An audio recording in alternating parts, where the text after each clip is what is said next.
This is a Fox 4 Severe Weather Report. Storm activity and a brand new tornado warning that has just come out. The entire team is with you for this, and we're going to stay on the air probably for the next several hours as the thunderstorms start to rumble into the metro. Our tornado warning has just been issued. This is going to be up towards Atchison County in northeastern Kansas. Atchison County in northeast Kansas now under a tornado warning. This is going to go until about 3:30 or so. And these are storms that are right along the cold front. This is what we've been expecting for the last several days. And for those of you in Atchison County, I want you to go ahead and take cover from this storm. Get yourself into a safe spot, lower part of your home, basement, storm cellar, something that you'll be safe with, away from windows. Atchison County in Kansas. Let's dive in and show you exactly where this storm is and where it's going, and then we'll bring in Karli and Jacob to bring us up to date as far as what's going on. The track on the storm right now, and the area of concern is generally right about here. That's the area of concern as far as our storm goes. And the track on this is going to bring it up towards the north and east. This is a radar indicated circulation. So for those of you heading up towards Lewis and Clark, Rushville, Dearborn, if you're in that general area, 308, 313, and 329, go ahead and take cover from this storm as it moves into the northwestern corner of Buchanan County. You too are under that tornado warning as well. So a tornado warning for far eastern portions of Atchison County, for the northwestern corner of Buchanan County, and this particular tornado warning is going to go up until 3:30. This also includes northern Platte County. Northern Platte County is also included in this tornado warning. So for those of you hearing the sirens, particularly up in the northern Platte County area around Iatan, Lewis and Clark, Rushville, that general area, it's concerning that storm, which is just towards the east of Effingham, close to Atchison, and it's moving off towards the north and east at close to about 40 miles an hour. I want to bring in the rest of the team now, Karli and Jacob, keeping an eye on this storm. There are so many storms out there. Most of them, the other storms, producing hail upwards in the neighborhood of about quarter size. We're expecting those hail sizes to go up, but let's focus our attention right now on this tornado warning. Guys. Yeah, that's right, Joe. So Karli, this is the cold front, right, way back in Kansas, and there's easily a dozen severe thunderstorm warnings out there, essentially from Ray County all the way up through Bramer, Chillicothe to Iowa, and then along the front. And so this Atchison storm is kind of the southernmost storm, I would say, in this northern section. Right. And so that's probably why it's being able to rotate right now. We're keeping an eye on it. Definitely, if you are hearing the sirens right now in Atchison County specifically, this is going to scoot just to the south of Atchison. It looks like it could be approaching Lewis and Clark Village, and then eventually as it crosses over the Missouri River, moving just outside of Rushville, and then eventually over towards Dearborn as well. So it does eventually move over into Missouri, and that's probably why, if you're watching right now in Platte County specifically, you're hearing the sirens. Also for Atchison County on the Kansas side. At the moment, we do not have any confirmation that this is an actual tornado on the ground, but it's a pretty distinct couplet where we have those reds and greens together. And as Jacob puts a track on it, it does track through or very close to Lewis and Clark Village in about 10 to 12 minutes, and it would move just north of Iatan and then eventually over towards Dearborn, closer to the 3:30. There is a wall cloud on this storm. So we have a chaser on this storm along 59 Highway out in northeast Kansas. So there is a wall cloud, there's a lowering, and so this could turn into a tornado at any moment. And it's about 5 minutes away from crossing the Missouri River, and then that'll be here into Platte and Buchanan County. So a rotating wall cloud on this tornado warning, which is in Atchison County, Kansas right now, and that's going to be crossing the Missouri River into Missouri here shortly. We'll show you the polygon here again. So this includes Camden Point, Dearborn, Rushville, Atchison, Iatan, Lewis and Clark Village. Now's the time, we've been talking about it all day, to go ahead and seek your tornado precaution. That means an interior room, lowest level of your home, with as many walls between you and outside. We actually have the FOX4 Jeep up near Smithville looking towards this storm. So I want to take a quick view, if the control room can take the FOX4 Jeep. They're looking up towards the tornado-warned storm. They're a good distance away right now from it in Smithville, but this is kind of the view they're looking up towards it. So if we get more confirmation of this storm. And actually, if Malik is listening, we might want him to go north on 169 a little bit towards northern sides of Smithville, maybe up towards Trimble. So Malik, if you are listening right now, he's just south of Smithville Lake off of 169. So Malik, let's have you go north a little bit. They're going to be getting repositioned here to hopefully get a better intercept, or at least be just south of where this would cross over. Yep. Eventually 169, it's going to cross over 73, it's going to cross over 273. For those of you familiar, this is kind of a rural area up in Platte County, but there are quite a few farms, a lot of homes up there as well, interspersed around that area. So at the moment, a rotating wall cloud, no confirmed tornado on the ground, but I feel like with this being kind of on the southern edge of all the storms, it's just a matter of time before we might see this tighten up a little bit more. Yeah, so near the town of Cummings in Kansas. So again, Joe, we've been kind of talking all day. Tornadoes are definitely a possibility, but I think wind, our #1 threat, and this is going to congeal into a wind line over the next 2 or so hours. Yeah, and we should also mention that for those of you just joining us, we do have a tornado watch in effect till 9 o'clock. For the metro, the main action is going to be roughly between 3 and 6 o'clock. I also want to point out this little area, in addition to that stronger couplet that you could clearly see once you look towards the south of Atchison, and this will be passing south of Atchison. Again, we did have a chaser report a wall cloud with this. I also want to show you this.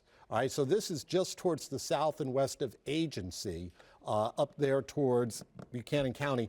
And this is a storm that, while it's not part of that original tornado warning, which concerns that guy, this is also ahead of it, and that's got a little couplet as well, and that's going to be passing near or just towards the south of Agency. So we'll be keeping an eye on that. I want you folks in Agency to just kind of watch that pretty carefully as it moves off towards your north and east, roughly 40-ish miles an hour. That'll be taking it very close to the I-29 corridor. Again, something that has just cropped up in the last about 10 minutes or so, in addition to that main couplet that you see off towards the west. And that's the reason why we've got that tornado warning in effect. Again, radar indicated, nothing at this point confirmed on the ground.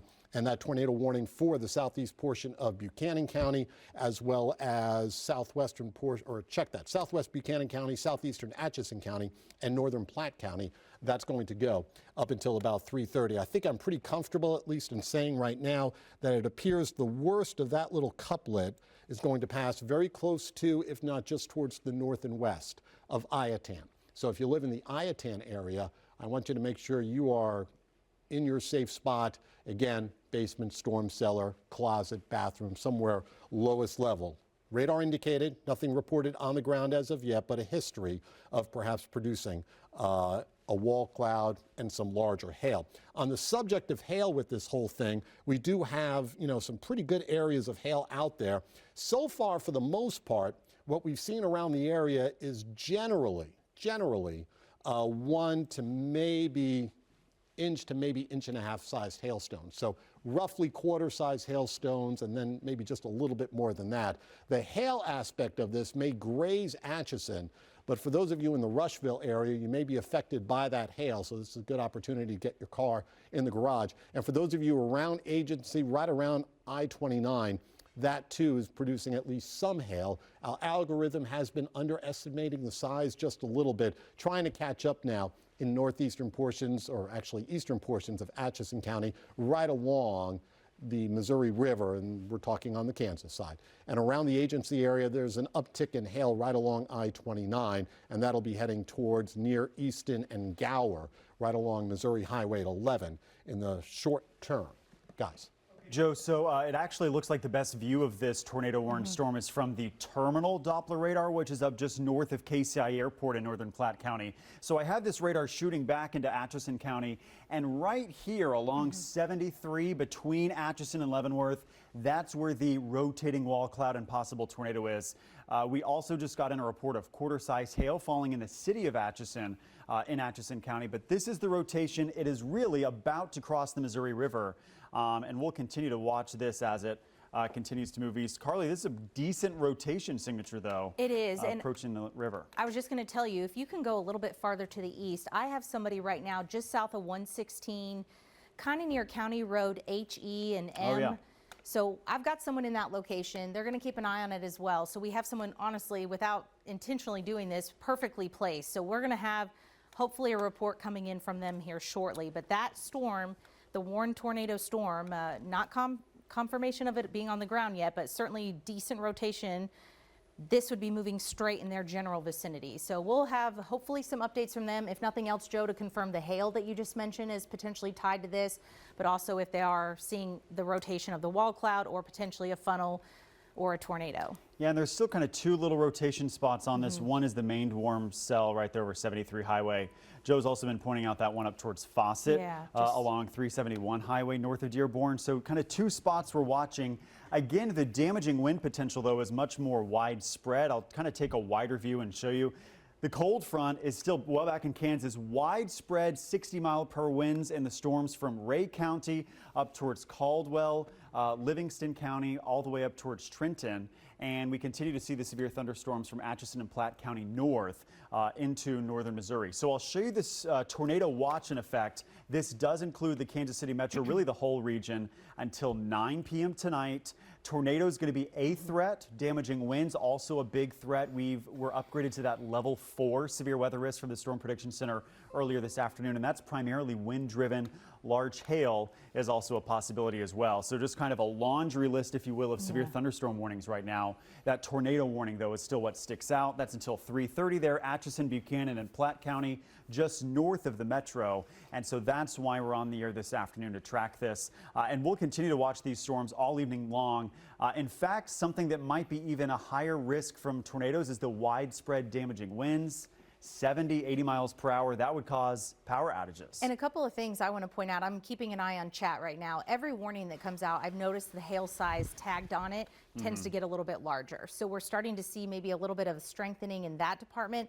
Also, the tornado warned storm that was near Atchison, Kansas, or just south of there, briefly did have a touchdown according to a chaser. So there was a brief tornado touchdown. At the moment, there was no tornado on the ground when they just reported that back, but definitely has a history of a brief touchdown. It might be one of those situations, Joe and Jacob, where it briefly touches down, it lifts back up.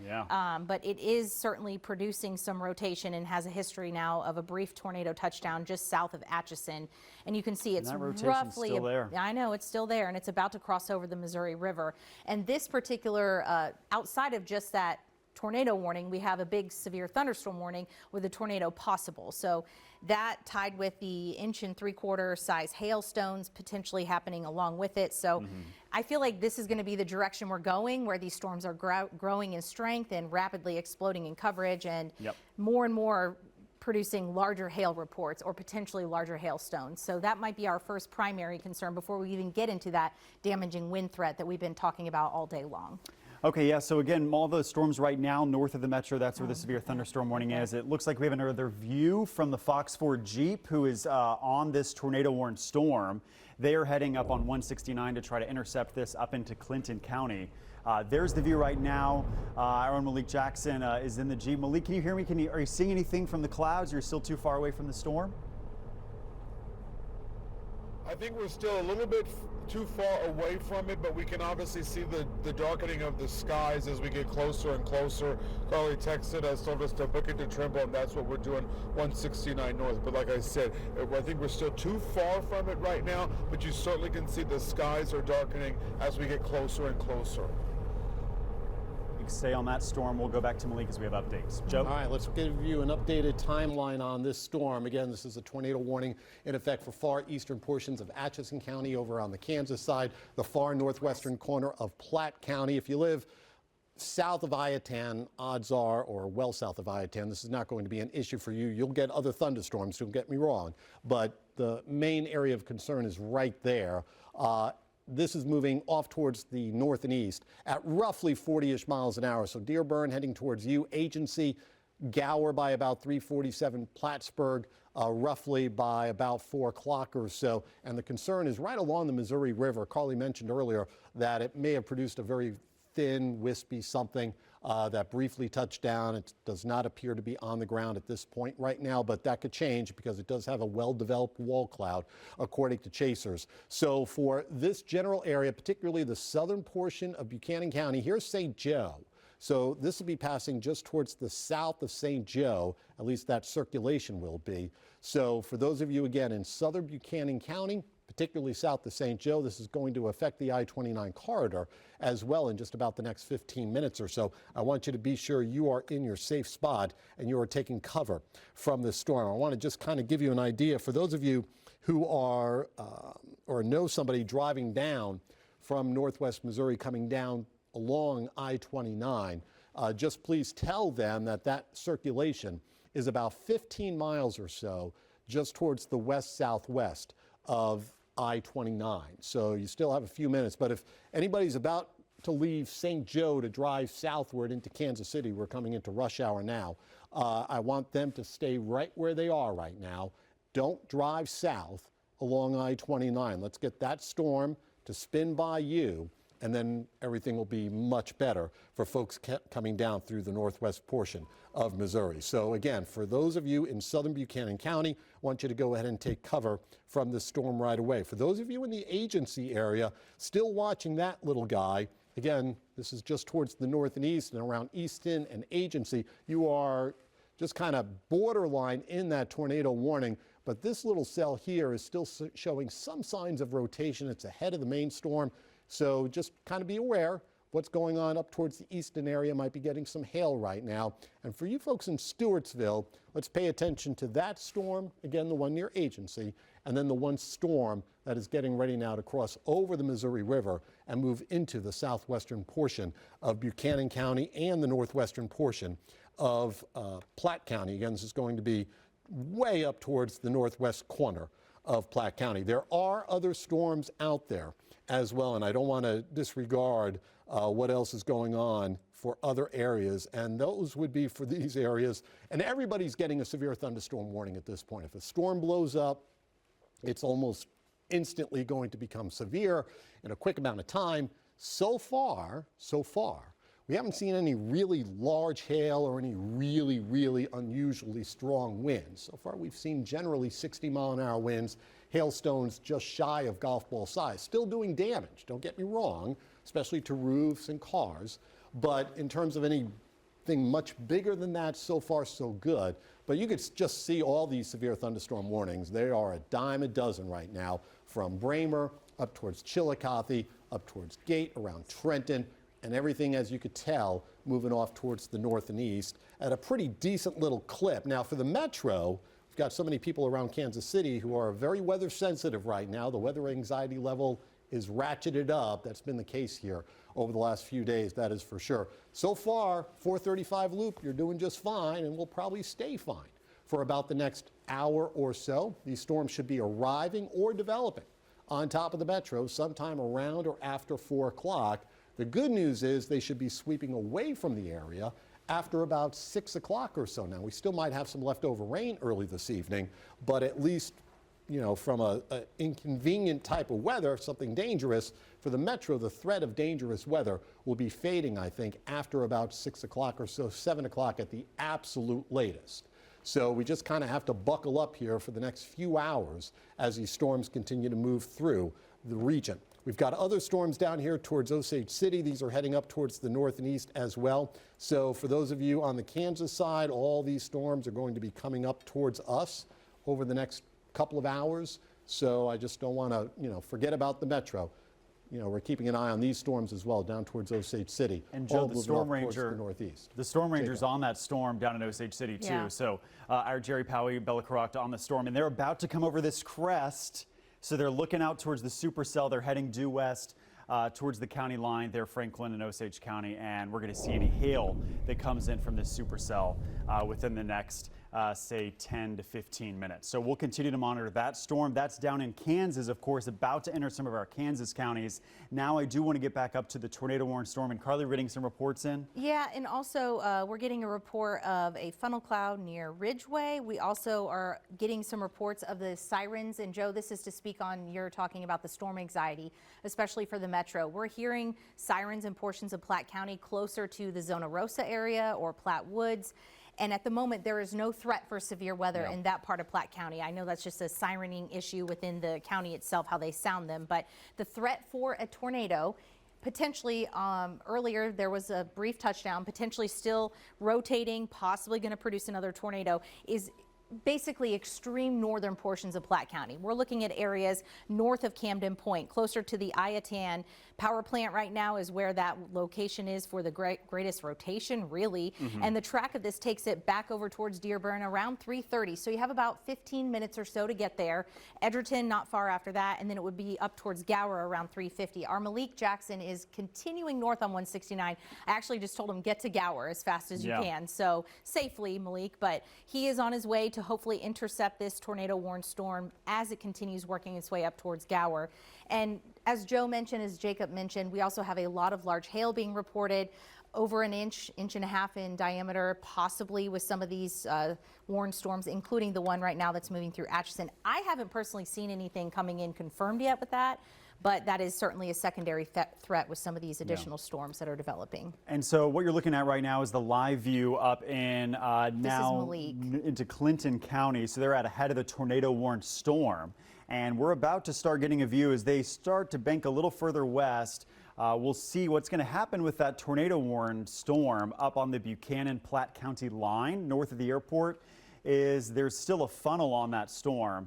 And the cold front is now caught up to this supercell. And so the cold front is now right here on the edge of the rotation, so that either can kind of help things spin up briefly and create a tornado, or it might squash the rotation completely, which is what we hope happens. So we're going to have to watch the next 10 minutes, the cold front's interaction with that storm up towards the north. So right now here in the Kansas City Metro, the main storm is north of the airport, so it's not going to be impacting the rest of the metro area, and it's even passing north of Smithville. Well, and I was going to say, Jacob, we just had another confirmed funnel reported with that warned storm just outside of the Iatan area near Brown Road and M Highway in Platte County. So I don't know how close we can get zoomed in on that, but this location right where we've got circulation circled on radar just outside or just north of Iatan now near Brown Road and M Highway is where we had some very brief, there's M right there. Yeah, it's right on M Highway, right on the county line. There's certainly some rotation here. For sure, and there was a report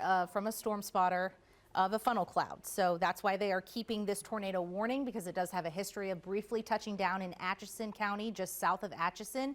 It crossed over the Missouri River now into Platte County, about to cross north of there up into areas just right around M, County Road M. And we're seeing some decent rotation still. Heading towards Interstate 29. So that's something we'll have to watch too, Joe, probably in the next 10 minutes. And just so you are aware, Joe and Jacob, my person that I'm keeping tabs with is right here. So we're right in the perfect place, honestly, to see where this storm is moving, what it's going to be producing, what it's going to be doing as it gets closer to the town of Dearborn, as well as eventually Fawcett and I-29.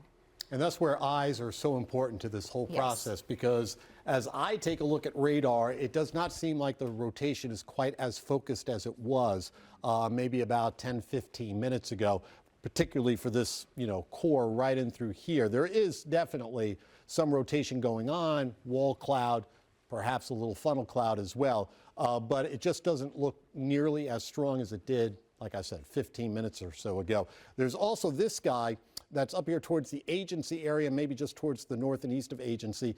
Again, no tornado associated with this, but there is a little bit of rotation going on, at least in the lower part of the atmosphere associated with this, so that might be producing a little bit of a lowering. This would be right along 169 towards the north of Gower. This will be passing close to the eastern area. Again, no tornado, but I just want to tell you that this is an area that is sort of suspicious, and we'll keep an eye on this as it continues to move off towards the north and west and approach the Stewartsville area. But again, for this area down through here, obviously you could kind of see the colors coming together indicating a circulation, but the circulation is not quite as focused as what we have seen, as I mentioned, over the last few minutes or so. And my colleagues at the National Weather Service now also mentioning that it appears like it's becoming more what we refer to as outflow dominant. In other words, colder air is being pushed out of this thunderstorm and cutting into that low-level rotation. That's a good thing. That reduces the risk of any significant tornado. There still could be some funnel clouds, but the risk of a more significant tornado perhaps is decreasing just a little bit associated with that storm. We'll keep an eye on it. Hopefully this tornado warning that goes for about another 9 minutes will be allowed to expire at 3:30, if not maybe just a little bit earlier than that. So with all of that said, I do want to also focus our attention into other areas. For those of you who are wondering what else is going on around the region, first of all, look at all this lightning. It's going pretty good right now up across northern Missouri. I mean, these are some pretty big thunderstorms, lots of lightning, tremendous amounts of heavy rain coming down very quickly. Be on the lookout for some localized flooding. That's going to be very much a thing here, I think, over the next several hours. But in terms of anything much more dramatic than that, maybe some hail in the neighborhood of perhaps an inch, perhaps something a little bit bigger than that. At least so far, that's all we've seen. We haven't seen those really big. Can we take a shot real quick, please? Yeah, we can see the wall cloud yeah, on let's Malik's get camera. Shot, please. The Jeep. Yep, so there we go. Look at the wall cloud there in the go. top left corner of your screen. So this is the lowering in the cloud that's been reported, but there's no tornado on the ground right now, but this is the tornado warned storm.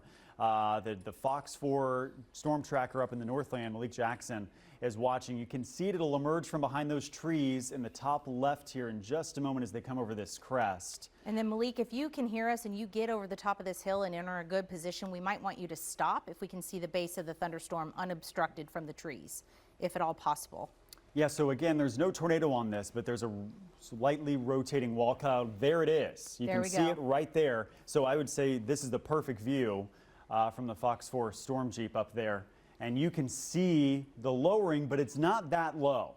There's a lowering from the cloud, but it's certainly not contacting the ground. You can see some of the hail and the rain there, but that is not a tornado. But there's a lot of lightning. You saw a bolt just then. And right there, they're at 169 and U Highway. And the Northland, perfect timing for the highway signs to show up. So we know exactly where they are. Okay. And they're looking north at the rotating updraft, but it's just not near the ground right now. It's a lowering, but it's not on the ground. And I just got video from the location in Dearborn, just south of 116 that we were looking at, and there's definitely some lowering happening, but nothing touching the ground from our location either. So I'm going to work on getting this video into our newsroom so we can show this and keep an eye on it, but definitely something trying to lower, but at the moment nothing touching the ground, which is a good thing. So we're going to keep an eye on Malik's shot.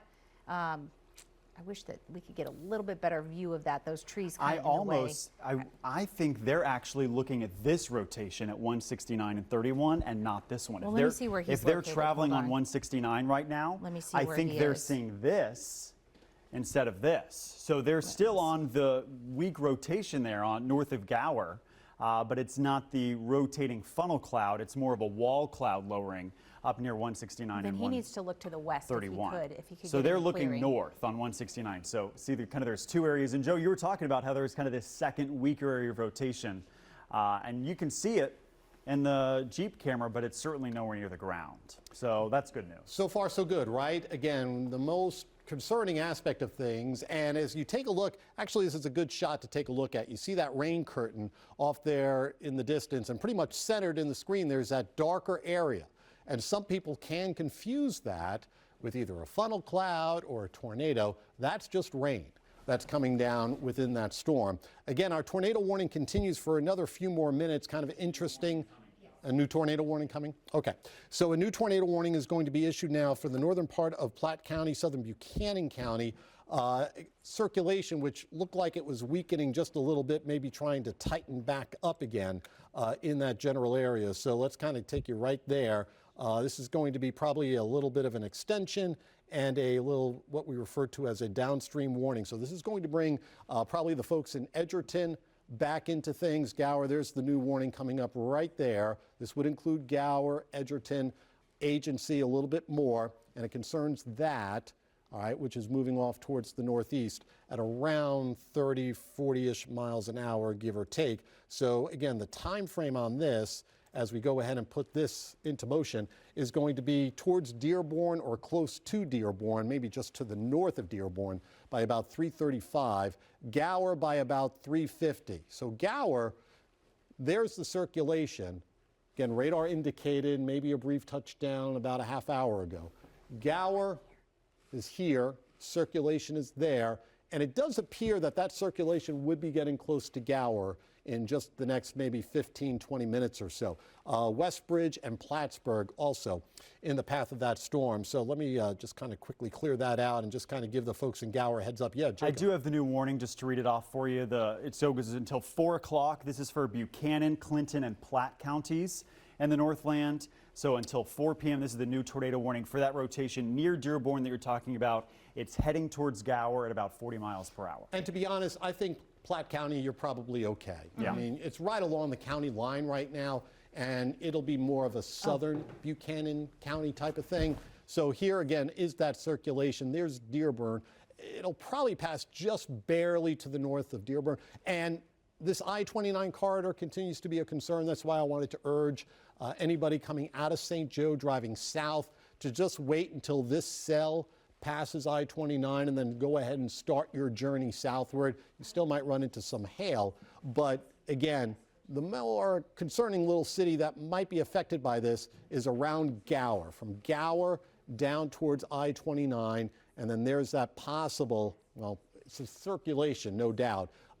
So far, we haven't really seen anything coming from the sky with this regarding a tornadic touchdown or anything like that. It might be producing some funnel clouds, but chasers are on it, and it's the type of circulation that does look like it has tightened up just a little bit in the last about 5 minutes or so. So that's why the tornado warning has been extended for areas off towards the north and east. If you live in Iatan, you're over this. Rushville, you're over it.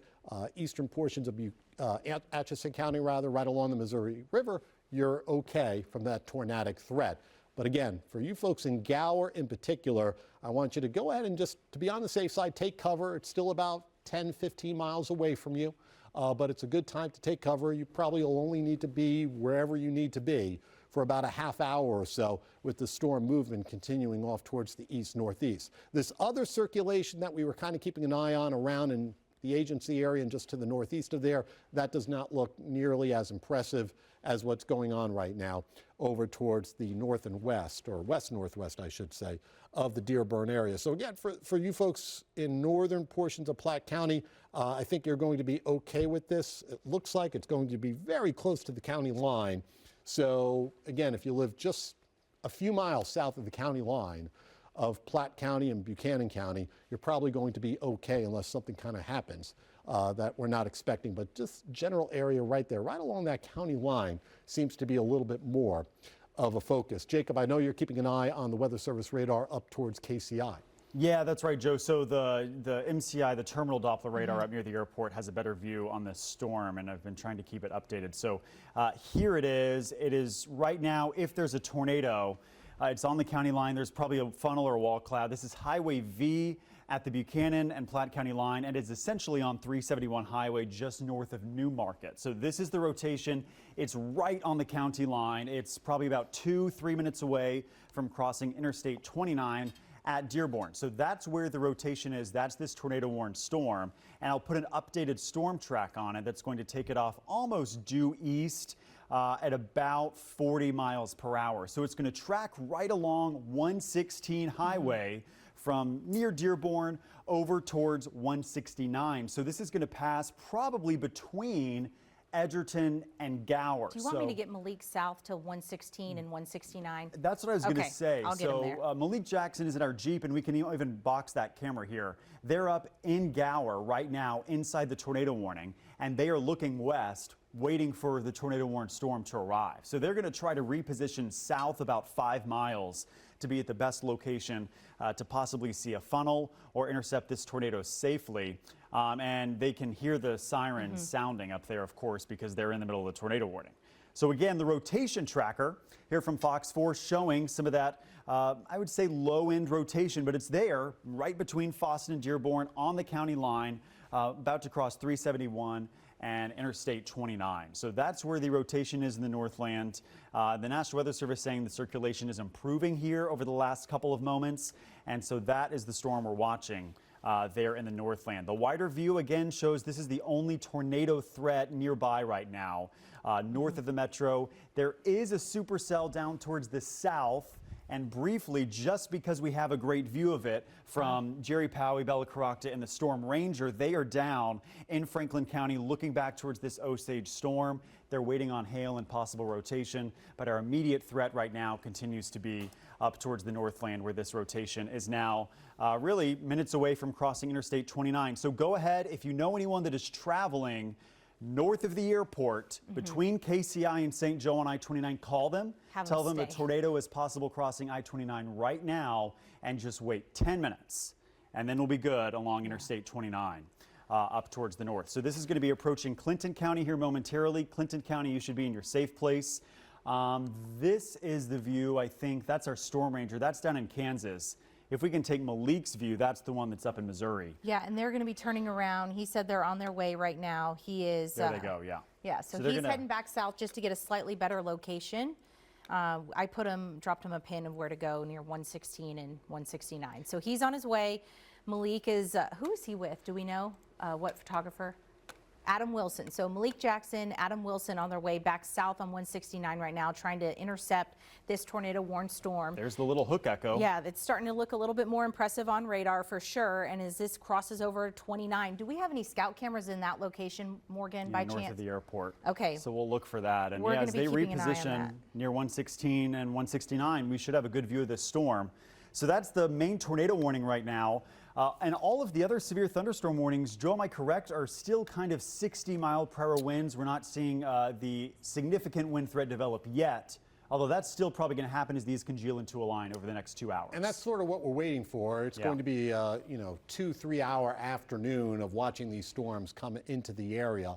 The storm that is right now right along the county line of Platte and Buchanan, that's the one of most concern. That would be right there, roughly, moving off towards the east-northeast. So that's the most concerning one right now in terms of our tornado warning that's in effect. But from a broader standpoint, we continue to kind of have storms kind of all over the place. Nothing per se right now in the metro, but again, this is all going to change. We've been timing out the metro effects roughly between 3 and 6 o'clock.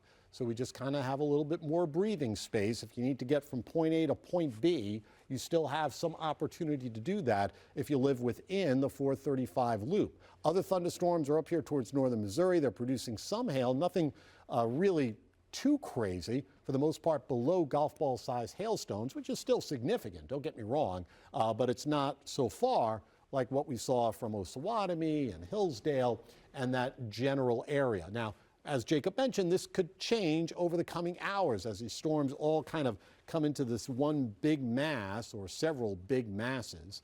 The ability of them producing some stronger and gustier winds will start to go up. So far, we really haven't seen too much in the way of any strong winds out of these storms for the most part. We did get a report of some golf ball size hail, Country Club Villa, quarter to golf ball size hail all around the Country Club Villa area up there towards Andrew County. Near golf ball size hail over into Gentry County. That would be around Darlington. So again, still pretty significant hail, enough that, some of you might end up needing a new roof out of that if it comes down hard enough and there's enough of it, and certainly enough that it would do some damage to cars.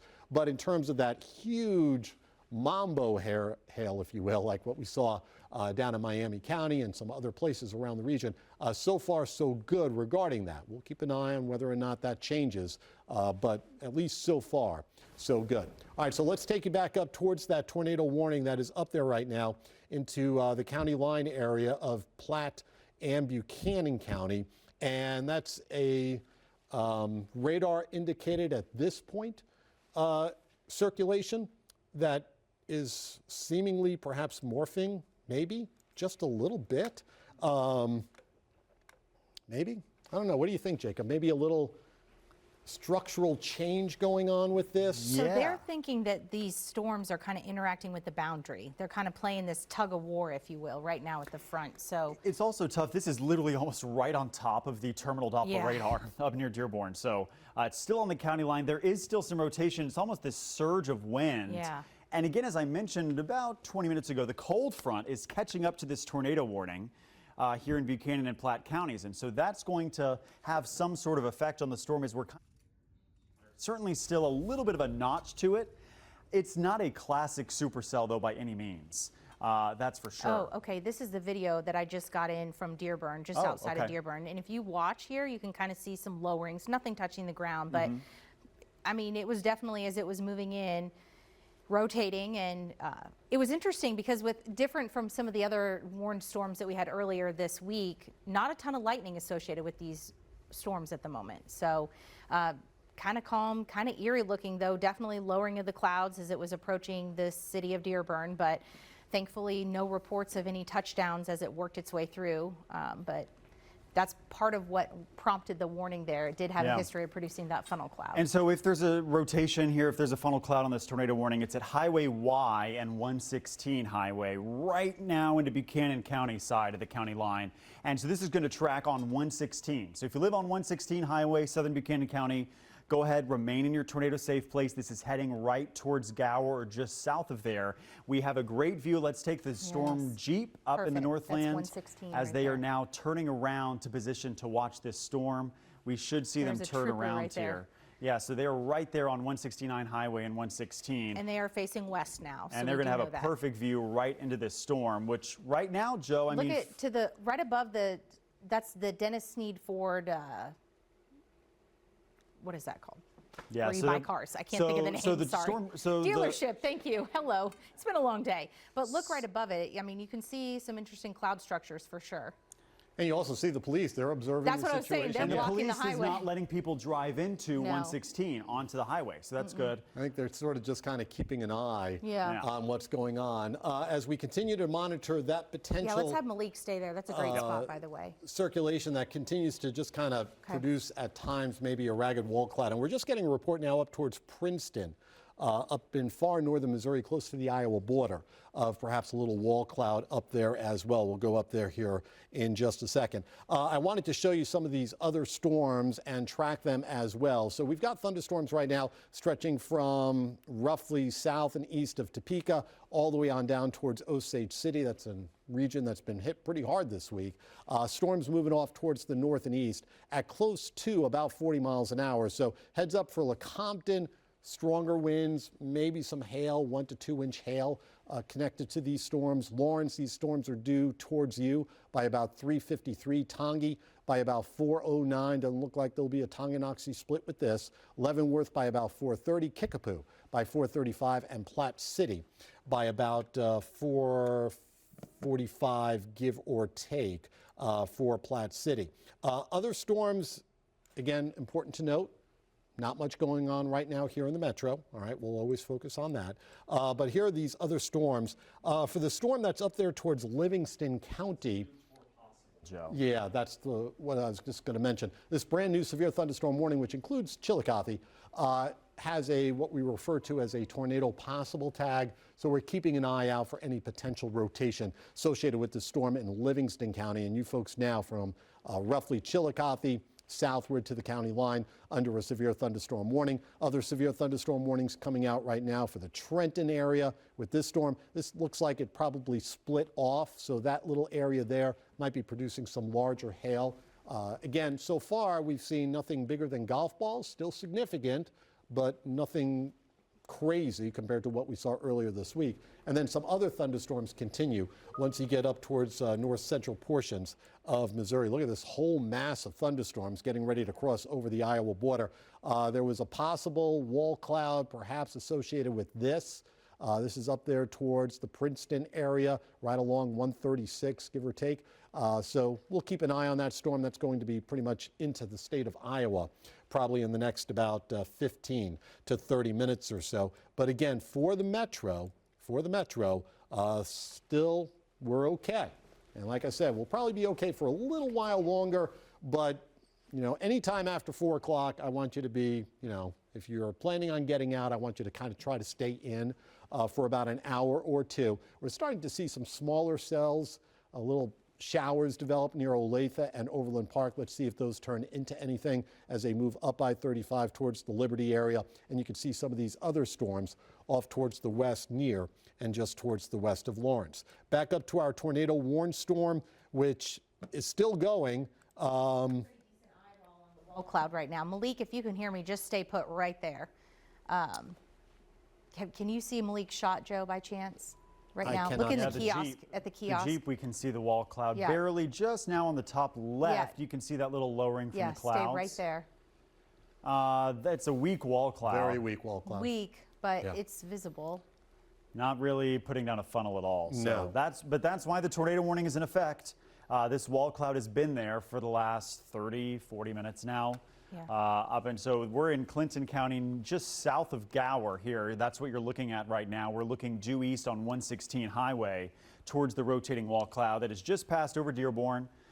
So there's a wall cloud there, but there's no funnel, there's no tornado. The tornado warning still continues until 4 o'clock as we have eyes on this storm, and we have really eyes all over. We have our full... Jerry and Bella are down on the Kansas side. Maybe Morgan just said they might have a little activity on theirs. Let's take their shot if you don't mind. They've got a little lowering down there coming into Baldwin City and Douglas County. We have can it see it right here. Yep. And you can see where they're located, perfectly placed, by the way. If there were to be something rotating, they have eyeballs on exactly where they need to be with this particular storm. They're right down in Franklin County, almost due south of Overbrook and due east of Osage City. So we're going to be watching their location as well. Another decent looking shot there. We'll keep an eye on Malik's shot. Malik, if you can hear me, don't move, because we can see a weaker wall cloud up there in Buchanan County. And so this is the view that you're looking at right now, out in Franklin Osage County and Osage County. So my colleagues at the National Weather Service in Topeka are saying that perhaps it's starting to gust out to some extent as the cold front starts to undercut it. As that cold front progresses off towards the east, and that's going to be the big change in our weather around this part of the country here in just a few more hours. If you do have some plans for this evening after the storms are done, you're probably going to want to have a pretty decent light jacket or sweater because temperatures are going to plummet. We're probably going to be down into the 40s during the middle part of the evening, and by the 10 o'clock show for tonight, when we join you, we'll probably be talking about wind chill factors in the 30s for parts of our area. So a big change with this big cold front coming our way. This is the storm that Jacob was just talking about. This is over there towards the Fairfax area, just towards the south of Overbrook. So Overbrook could be right there. There's 56 Highway. So now we're taking you down towards Fairfax, out there towards 75 Highway. It did show some sort of interesting structure just a few minutes ago, and it kind of caught my eye.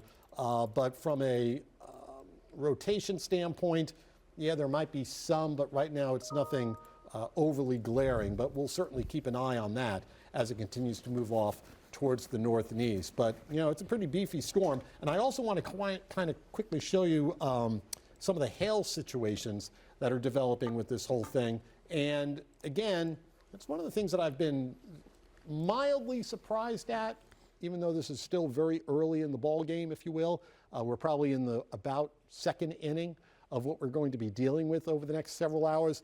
There is some hail with this, nothing too concerning, probably maybe at some point up to near quarter size. That would be around the Fairfax area. That would be heading towards Overbrook, and that's why we've got that severe thunderstorm warning that's in effect as well. Other areas of hail, smallish hail right now, appearingly or seemingly from our detection algorithm. You know, you might add a little bit of size to this, so maybe dime to perhaps some quarters near Agency or probably just towards the south of Agency, and then perhaps some bigger hail, slightly bigger hail, I should say, over there towards Stewartsville.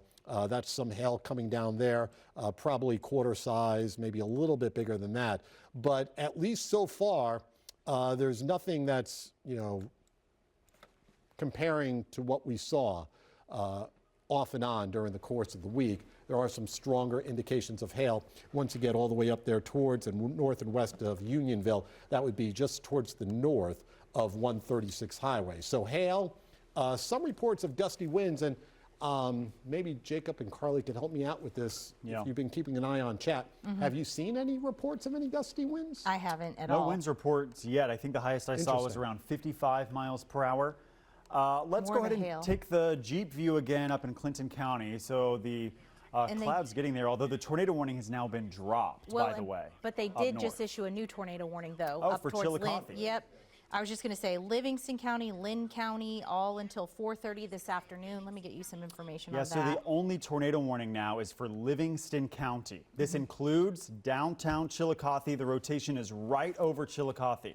So now's the time to go to your tornado safe place immediately in Chillicothe and most of Livingston County this warning until 4:30. So this is now the only tornado warning.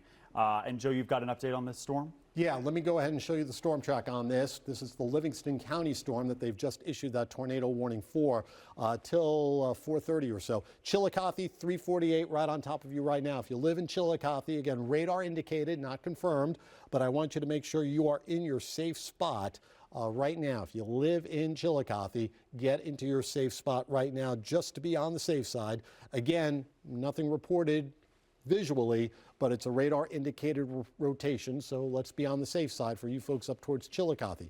It's heading towards the Linneus area, perhaps passing very close to, if not just towards the north of Linneus, unless there's a little switch in track.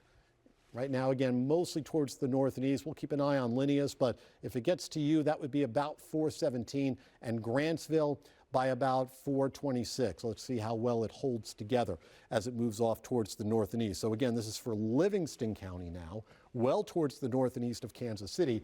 A tornado warning is in effect for Livingston County, and this is going to go again until roughly about 4:30 or so for the folks up there towards Livingston County. To be a little bit more precise, it includes northwestern Lynn County in north central Missouri, southeastern Grundy County, southwestern Sullivan County, which is kind of out of our viewing area, and the central portion of Livingston County.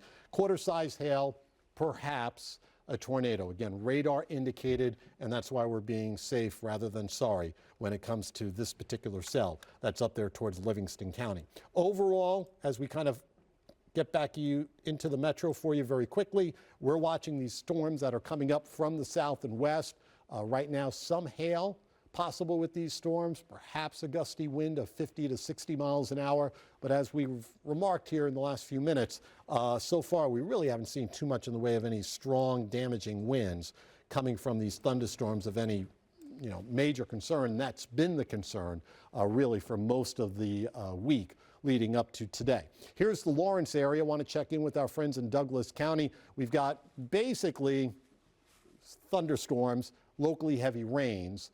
There's the KU campus with some lighter rains now, but it's coming down pretty good right along I-70 south of Lecompton.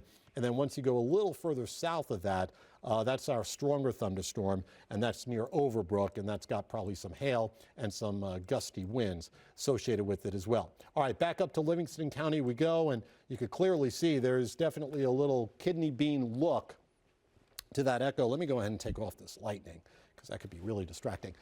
So again, here is that rotation near south part of Chillicothe, perhaps near Norville rather, and that's right along 36 Highway. So now's the best time if you live in Chillicothe. Again, make sure you're in your safe spot. If you know somebody coming westbound from Meadville towards Chillicothe, get them a text. Make sure they stop in Meadville, at least for now. I don't want them driving into that area of rotation, whether or not it's producing a tornado or not. So far, so good as far as that goes. But again, for those of you up in Livingston County, tornado warning continues for you as well as Grundy County and Lynn County too. Parts of Lynn County all under that same tornado warning, and that's going to go up until about 4:30. Guys. Okay, thanks, Joe. So again, you've been kind of seeing in the top right corner of your screen, though, as Joe talks, is our view from up in Clinton County. Still watching that storm. Right now, it's severe warned. Although, Karli, it started to get a little hook here in the last 5 minutes. And I'm keeping an eye because Malik shot here on the right side of it now, kind of behind that mailbox and that power pole. You can see it's not that super impressive or organized, but it is starting to kind of just get its act back together ever so slightly. Yeah. So I told Malik, I'm like, just stay there, maybe turn your camera just a little bit more to the north if you can, because it's on the far right side of our screen right now. But that would be the location if there were to be anything rotating or potentially a funnel cloud to develop. That would be the location that we're seeing as it's about to cross over just to the north of 116 and 169 intersection. Pretty weak rotation, definitely not a tornado, but it's a little wall cloud. Let's take this full just for 30 seconds here just to show you. It's a little bit of a lowering there. You can see now on the top left side of your screen, and so that's the storm that was tornado warned, but no longer. There we go. a tornado warning up there in Clinton County. The only tornado warning is now over in Livingston County. It does look like, we're still getting those weak rotation reports from the Gower area, and that's what we have our eyes on. That's why our storm chasers are out there. Even though it's not a tornado, we're watching to see how this storm evolves. It's still flirting with the cold front. It's still on the favorable, moist, unstable side of the cold front. But once that front catches up to it, undercuts it, and the storm's pushed over, then that would kind of end the rotation threat. But right there, still a little bit of a hook. Nothing tornado warned worthy, but that's what we're watching there in Gower. A quick update back here on the tornado warned storm. The rotation just now crossing 36 Highway and 69 Highway. Just south of Chillicothe. Yeah, just on the south side of town. No confirmation up here. Radar. Hold on. They just said near 36 and 65. So right there, they said there is a rapid lowering right there. Some dime-sized hail being reported just on the south side of Chillicothe. Currently, we're not seeing anything, but that's just from a storm report. It's so far such away a bad from the location. radar. Yeah, it's up here in northern Missouri. So that's what we're watching. There's this rotation kind of between Chillicothe and Norville. There is a little bit of a lowering. No tornado confirmed yet, but Wheeling, Meadville out towards Linnaeus. Go ahead and continue to seek your tornado shelter as this tracks towards the north and east. So that's the tornado warning. We actually still have also storm chasers up there. Glenn Briggs from Grundy County is keeping an eye on this storm. Good job. We have eyes everywhere, really, which is good teamwork by the emergency managers. The law enforcement help us with this across the region today, along with our storm chasers. So that's the tornado warned storm that we're watching. Still, though, a good chunk of severe thunderstorm warnings across the metro and the greater region, and they're slowly starting to head towards the metro. It's still, maybe, what do you think, Karli? Another hour before most of these arrive here on the west side. We're seeing it now out in Douglas County. It's going to head towards Leavenworth and Johnson County next. This is a severe thunderstorm warned storm. That'll be, near Baldwin City or Lawrence the next, say, 45 minutes? Well, and we're starting to see some activity bubbling up inside the 435 loop right on top of Overland Park. Not severe, but an indication that things are going to start rapidly changing here for the 435 loop. We're looking right along 35, north of the 435 interchange. There's a little activity there. Again, no warnings tied to it. Just to recap, we do have this tornado watch in effect until 9 p.m. tonight. We're approaching 4 o'clock in the afternoon.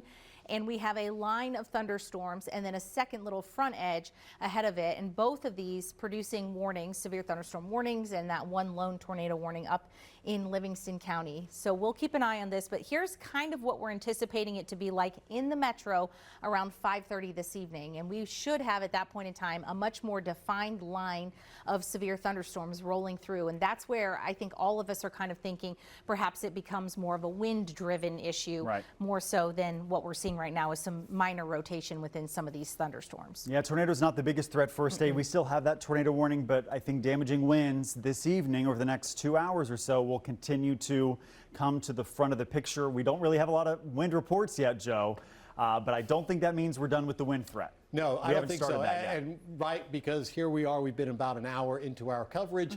We really haven't talked much about wind, and there could be a tendency amongst meteorologists to say, well, I guess not doing much in the way of wind. Let's give this some time. All right, let's give it another couple of hours before we could call off the horses on the damaging wind aspect of these storms. I still think they're going to produce some 60-plus mile-an-hour winds, if nothing else. I wanted to bring everybody up to date in the Gower area. There's still this kind of interesting-looking structure to the storm. The National Weather Service has issued a new severe thunderstorm warning for that Gower area, and then extends eastbound from roughly near or just towards the north of Plattsburgh, all the way up 33 Highway. It still has that kind of kidney bean hookish shape. We're starting to wonder if maybe that cold front is now starting to interact with that particular thunderstorm, and that should choke off the development of any tornadic circulations with this. But it's something that we'll certainly keep an eye on as that storm continues to move towards the 33 Highway corridor north of Plattsburgh, just in case the cold front slows down. Perhaps the storm could get back into some fresher air, more unstable air, so that it could go ahead and go to town once again. But it's certainly something interesting to kind of keep an eye on. As far as the metro goes, again, we're starting to see some little cells pop up. This is a new one that has just kind of crept up here in the last about maybe 15 minutes or so.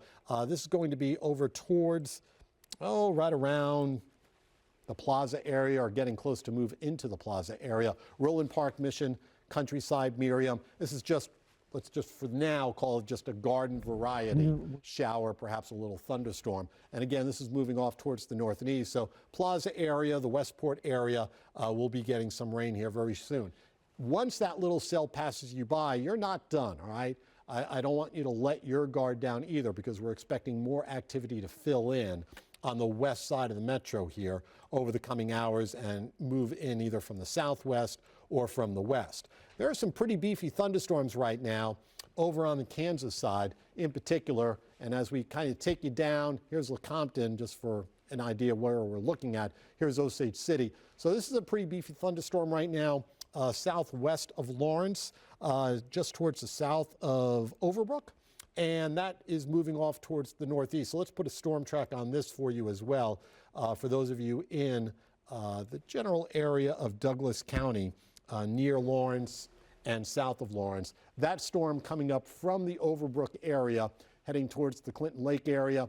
Lawrence by about 4:27, although you're already getting some thunderstorm activity in Lawrence, and Eudora by about 4:35. So that would be a little track update for you towards Douglas County. Meanwhile, as we go further on down towards the south, this is a pretty beefy storm. And this is kind of the shape that we start to look at when it comes to bow echoes. Let's take you up towards the north. You probably, folks, know a better position of where these guys are. Go ahead. This is Jerry, and Okay. they're out south in Kansas. Malik is up north, and I believe Malik is trying to reposition himself. He's with Nick. And so there's actually a new tornado warning that's coming out out towards Osage County. Thank you, and that's where Jerry's so that's going to head located. downstream, and that's where they are. So it's great. We have our amazing storm chaser teams all over today, and they are now ahead of this tornado warning storm that will eventually head towards Franklin and Douglas County. Talk about storm fatigue too, in an area that Yeah. does not want to hear about these warnings. But nonetheless, okay, there's a warning on our map now, so we can see that here. And Jerry and Bella in the perfect position for that, right along 68. And they're going to be close to the town of Pomona, just west of Ottawa. Yeah. And that's where we're riding along with them right now. I believe they are going west on 68, headed This is towards. the Northland right now. Oh, is that Malik's shot? I'm Yep. getting him Okay, confused. so this is the tornado warning out towards Osage City, Yeah, that's- Melbourne. So we'll watch this. It's still about 30, 45 minutes away, but And Jerry is right if it about holds here. together, Pomona Centropolis again, out in Franklin County, we'll have to keep an eye on it. So can we take Jerry's shot? I want Yeah. the Storm Ranger. We're in Kansas right now looking at the storm. This is tornado warned.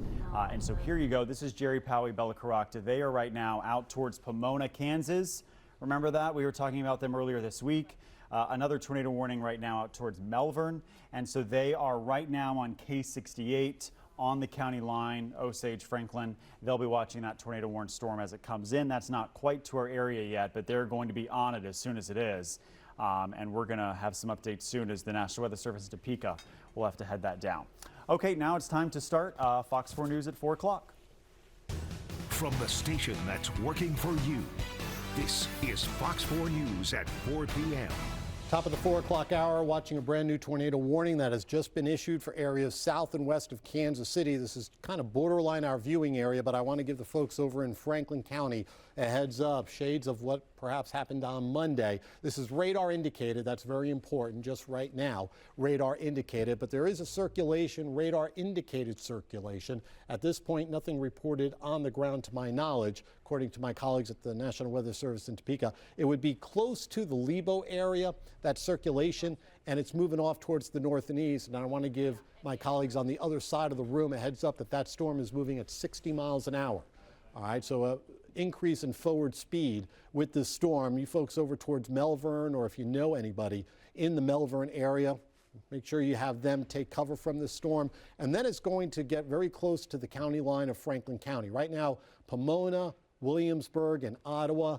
I know you're probably getting that little weird pit in your stomach about what's going on to your west. At this point, that tornado warning does not include Franklin County, but we'll certainly pay a lot of attention to what's going on over towards the Pomona, Ottawa, Williamsburg area as the storm coming out of the Lebo area is showing some signs of rotation. For those of you who are just flipping on the channel right now, let's go ahead and kind of give you an idea what's going on around the region, and there's a lot although the metro so far has done pretty well. This is going to change over the coming hours with this activity coming up from the south and west. So more rain, more thunderstorms, locally heavy rains. This is all going to be moving into the area during the core of rush hour. So that's going to be a concern for some localized flooding for areas around Kansas City, and especially, at least for the next hour or so, just towards the west of Kansas City. For those of you up there towards the north and east of Chillicothe, you too are under a tornado warning. This tornado warning for the north and east of Chillicothe has been going on for the last about 15 minutes or so. This will continue up until about 4:30 around the Chillicothe area. So for those of you in the Chillicothe area, again, a tornado warning is in effect towards your north and east. That circulation has passed north and east of Chillicothe, and it's getting ready now to move towards the Lynn County area, around the Linnaeus area, and that general direction. This would be Highway 139. This is well northeast of Kansas City. If there is something going on, it would be right about there. All right, that's going to be just towards the north of Wheeling and just towards the north and west of Meadville. I know we've got some viewers in the Meadville area concerned about what's going on with that storm. This storm is moving towards the north and west of Wheeling and Meadville, and it's moving off towards the northeast at roughly 40, maybe 45 miles an hour. So Linnaeus, Grantsville, Enterprise, Baker, all in the path of that particular cell as it gets ready to cross over towards the general Lynn County vicinity. You folks towards Laredo, you're okay. You folks up there towards Sullivan County, this will probably pass, at least for a while, to your south. But if you know anybody along this Highway 5 corridor into Lynn County, I want those folks to just be aware of this circulation coming your way. Again, radar indicated, no reports to my knowledge of any touchdowns. I've been keeping an eye on what's going on with that other cell over on the Kansas side. Again, Chillicothe is not in this tornado warning anymore. You were previously under a tornado warning. So if you've been taking cover from that tornado warning with the sirens going off up in Livingston County around Chillicothe, you could come back out of your safe spot. But again, remember, tornado warning continues for Lynn County on the Missouri side, Lynn County on the Missouri side, and that's going to go up until about 4:30 or so. Meanwhile, back into the Kansas side of things, we're still watching those storms coming up from the south and west. For the metro, and I know a lot of you are wondering what's going on here in Kansas City proper, here come the storms. Borderline severe. At least the initial wave seems to be borderline severe, maybe some 60-mile-an-hour winds, maybe. We haven't gotten too many reports of that as of yet. Perhaps some hail, but a lot of heavy rains coming from these storms as they move northeast, roughly 40, maybe 45 miles an hour connected to that, and quite a bit of lightning associated with this as well. I do also want to just kind of pay attention very quickly. This is one of those deals where if I'm not mentioning your town, you're okay. So for areas south and east of Kansas City, you're okay for now. There's really nothing showing up on radar. Got a couple of smaller cells into Miami County. These will be moving up into Johnson County here right along I-35. But again, out there towards Osage County, that's our tornado warning. That's technically not our viewing area. But I want to give the folks in Franklin County just a heads up with this, because that is one county to your west, and that storm is moving towards the north and east. Meteorologists Karli Ritter and Jacob Lanier have been covering these storms as well. We've got 3 people in the studio. We've got some storm chasers out and about. Let me send it over to them with some updates. Guys. Yeah, guys, so tornado watch continues till 9 o'clock here. Just want to remind everyone of that across the Kansas City region. So tornadoes going to be a threat with some of these storms. We've seen tornado warnings. That's what we've been tracking the last hour plus here on Fox 4, but also large hail. We've seen $quarter to $half size, and also damaging winds going to be a threat as well. So still a lot of severe thunderstorm warnings, Karli. Yeah, we have. I mean, you have to scroll through them like it's a Star Wars credits or something, like a ticker. because Hello. It's a lot of different areas, not only from the north and eastern fringes of our viewing area all the way down to the southwest side. Here's a sampling of some of our storm reports, and notice the timestamps on them. As we got farther along into the afternoon, we started to see a few more hail reports, that brief tornado touchdown that prompted that first tornado warning over in Atchison County. What we're fighting against right now with some of these thunderstorms is the frontal boundary, and as that front continues to move in and these storms are in the vicinity of the front, some of them tend to lose some of their oomph, if you will, and it's kind of causing them to weaken or fizzle out. The thunderstorms that are ahead of the leading edge of that front, though, are the ones that are able to tap more into the instability and into that energy that's needed to fuel them, perhaps leading to some stronger winds or some updrafts that would perhaps produce some larger hailstones, and then briefly those rotating storms that we saw, some minor touchdowns or some funnel clouds, mainly north of Kansas City up towards Atchison County, northern Platte County, southern Buchanan County, and then over towards Lynn County. Jacob, we do have some additional warnings that have been coming out, a few tornado warnings. Is this a new one that came out? No, this is still the one out towards Kansas, but it's also something that I want to point out that we're going to be watching for this evening. And I talked about earlier today on Fox 4 is this bowing line. Yes, okay, that's the so wind. this is kind of the first hint that a significant wind event is starting to begin in central and now eastern Kansas. So when we get this bowing, think like a bow and arrow, okay? It looks like a backward C. This is where we see a surge of winds that could exceed 70 miles per hour and cause tornado-like damage. So there's a tornado warning on this storm, but this is coming right in towards Franklin, Anderson counties within the next hour. So that's something we need to watch, Karli. It is, and with the general motion, if it does continue east or even a little east to northeast, it's going to track over some of the same storm fatigued areas that were hit on Monday, as well as again on Wednesday. And then for those of you in the path of it, Jacob putting a track on it here, Pomona, Ottawa, you guys are very familiar with severe weather after the week we've had, and it is going to be moving in your general vicinity between 4:20 and 4:30. So you have about 10 to 20 minutes to go ahead, treat this as if it is a tornado warning, because these winds could be pretty significant, and we could be dealing with low-end tornado rated type of wind speeds with this line as it blows through. So Linden, you're going to be the first one having to deal with this in the next minute or so. It should be moving in, but Pomona and Ottawa, you have a 10 to 15 minute window here before that arrives in your location. Osawatomie about 4:45, Paola in Miami County about 4:48, Spring Hill shortly thereafter, and then Peculiar, assuming it crosses over the state line and holds together, which we're seeing every indication that it will be probably strengthening, not weakening, as it marches off to the east. So several warnings. New tornado warning just coming out. Is another one coming out? Oh, no, I'm sorry. That's the same that's one. still out Sorry. towards Melbourne. Yeah, that keeps flashing. That's what flagged me for a second too, Joe. It's still same But if thing. I could jump in, I do want to tell the folks in Waverly, so this Boeing echo that Jacob mentioned, we need to start watching the leading edge, because that's where we could see these little mesovortices quick spin-ups start to develop. And I'm starting to see signs of something just towards the south and west of Waverly. It doesn't mean that there's anything on the ground, but there is a little kind of interesting shape right along this leading edge. This would be Waverly right there, just towards the south and west of Waverly.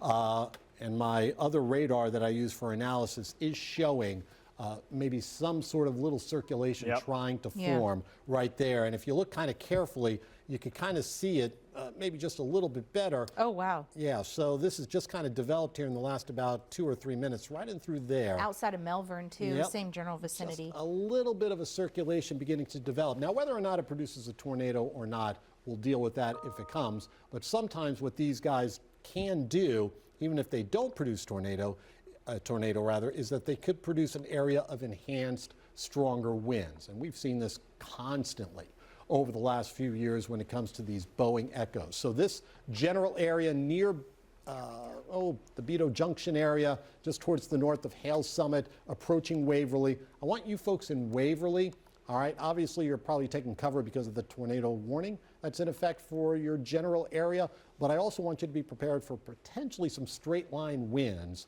of 60 to 80 miles an hour associated with this kind of little look right there. That could be an enhanced area of some stronger winds kind of being blown out, if you will, from these thunderstorms. There's another one that I want to show you as well. This is going to be up towards Olivet. It's tougher to make out, but it would be in general right about here. There could also be another one of those little areas of enhanced winds right along the leading edge. That's heading towards Melbourne. All right, so Melbourne, Kansas may see a little enhanced area of some stronger winds pushing into the Melbourne area. Again, this is down towards Osage County. This is not Franklin County as of yet, but for you folks in Franklin County, this Bow Echo with maybe some leading edge tornadoes is sort of kind of moving in your general direction. let me put a track on this whole thing, and it'll probably start accelerating here pretty quickly, which is typically what happens when we get these Boeing segments pushing out. But Williamsburg, this is due in towards you by about 4:23. Princeton, Kansas by about 4:37. Ottawa, all right, so here we go, Ottawa, 4:41 with the potential of at least some stronger winds. Hopefully nothing too much more than 60-mile-an-hour wind gusts, but again, upside to that. Rantoul by about 4:50, Burlington by about 4:11. So again, this is a bow echo that has developed on the Kansas side out there towards the west of Ottawa and well west of 59 Highway. For a little perspective, we're still about 20 miles or so, 15, 20 miles or so west of 59 Highway. Here's Ottawa, there's Garnett. So this is west of 59 Highway. Probably due into you based on that speed of motion, I would probably say in the next 20-ish minutes, give or take, about 5 minutes either which way, with that storm moving quickly off towards the east at around 45 miles an hour. But it's a pretty impressive bow, that is for sure. And again, for the Melbourne area, once you get further out there towards the Osage County area, that tornado warning will continue for at least a little while longer. Let me check in. Have you guys seen any other updates about that tornado warning? They dropped a couple counties. Okay. Livingston County, I think, is even canceled now. It's only Lynn and Sullivan. Lynn County, okay. Just Yes. Lynn and Sullivan on the Missouri side. Malik is just south of Gower. I'm wondering if I think he should come down south and maybe go to the east side of the loop just in case we get some stuff. Keep him on the Missouri side. But then we've got Jerry and Bella on the Kansas side, closer to where that line is starting to bow out. And I'm wondering if we should get Malik on the east side of the metro in anticipation for what's coming next. So I think so. I'll text him and get him resituated, repositioned. So but we do here's have the our Lynn, crews. Yeah, this is the Lynn County tornado. So Chillicothe, you're now in the clear from this tornado warning for now. There's more severe weather incoming. Linneus, Grantsville up towards Browning. This is where the possible tornado is maybe headed towards Missouri 5 Highway in the next 10 minutes. So Linneus North and Lynn County, Missouri. Go ahead and continue with your tornado precautions. Right now, what we're seeing is the extension of this severe thunderstorm warning out in Kansas. So this is now a new severe warning for Franklin and Anderson counties from Ottawa down towards Garnett. I'm going to try to query this. And this goes until 4:45. And this is for this leading edge of damaging winds that's about to cross through Melbourne, Waverly, and head towards Homewood. We continue to have our FOX4 Storm Ranger down there. Can we take them full screen just for a second? I want to see their view. They are looking southwest towards this storm that is starting to produce a bow echo with damaging winds. That's moving towards Homewood and Ottawa. So you can see it doesn't look like much, but I'll tell you, this is the storm that is going to start to morph into the damaging wind threat here across the Kansas City metro. Yeah, I'm not sure if they really have a big update for us right now. They're still kind of keeping an eye on the clouds. And when they get hit with this wind line, they will know. And they're going to kind of trace this back towards the metro, I think. Once it arrives towards their position, they're going to head north on I-35 and kind of keep with that bow echo line as it moves towards the metro. So back here to radar behind us, that's the severe thunderstorm warning down here from Ottawa down towards Garnett. So just a heads up for folks down there. I know it's been kind of a busy week already. And plenty of thunder and lightning and heavy rain now on the east side or the west side of the metro. And it looks like a new severe thunderstorm warning also just coming in for Douglas County. So this is Baldwin City, Eudora. This severe thunderstorm warning goes until 4:45, and there's going to be some strong winds and lightning in this, possibly some hail as well. I'll turn on the velocity mode and we can kind of see the stronger winds there. There's a little bit of a weak rotation, not really much, I was gonna say. but we're going to have to watch that as well. Possibly right now about to cross 59 Highway. Rotation or the winds there, maybe about 50 mile per hour, normalized rotation right along 59 Highway, just south of K10 on just south of Lawrence. But this is a severe thunderstorm warning. It'll pass right between Baldwin City and Eudora with this surge of damaging wind. So that will eventually start to head into Johnson County. So an ETA on this line of damaging winds from Douglas County east, that would put it towards Gardner at 4:35. So these storms are starting to move pretty quickly off towards the east. And this, at some point, Karli, might even merge with the storm to its south and create a bigger wind complex. Well, and when we have such strong wind fields associated with these little lines, they tend to start accelerating. So while we're right now seeing them moving at a certain speed forward, which is very rapid at 60 miles per hour, they could accelerate even more so. So our lead time when a warning is issued may shrink a little bit. So that's why if you're watching right now and you're in Franklin County, Anderson County, Lynn County, Miami County, to that extent Douglas and even Johnson County, go ahead and start just getting ready, because even though there might not be a tornado warning, we potentially could have wind speeds in excess of 60, 70 miles per hour along that leading edge. And this is getting more concerning. Look there, yeah, this is getting more concerning by the minute, in my opinion. Every radar scan that we get, it looks a little bit more like a backward C. And that, to me, and to our weather team, we've been talking about this, screams the damaging wind threat that is very likely going to be starting to unfold here shortly. And honestly, the area of concern also up in Douglas County looking a little bit more respectable as well from a radar standpoint. So two different areas that we're watching.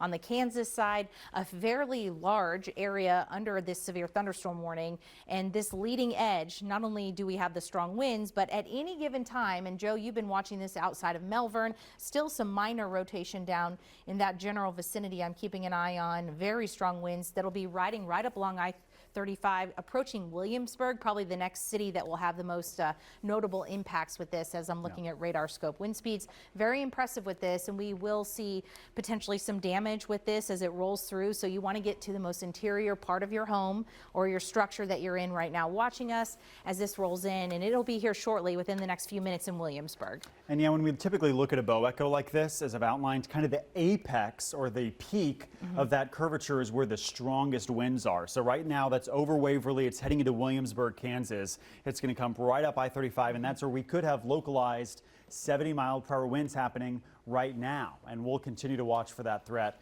as it evolves. So severe thunderstorm warnings, the wind event slowly now starting to unfold on the Kansas side. It looks like we are still mostly, other than Lynn County, Missouri, tornado warning free, but now it's a severe thunderstorm and wind threat that we're going to start to track.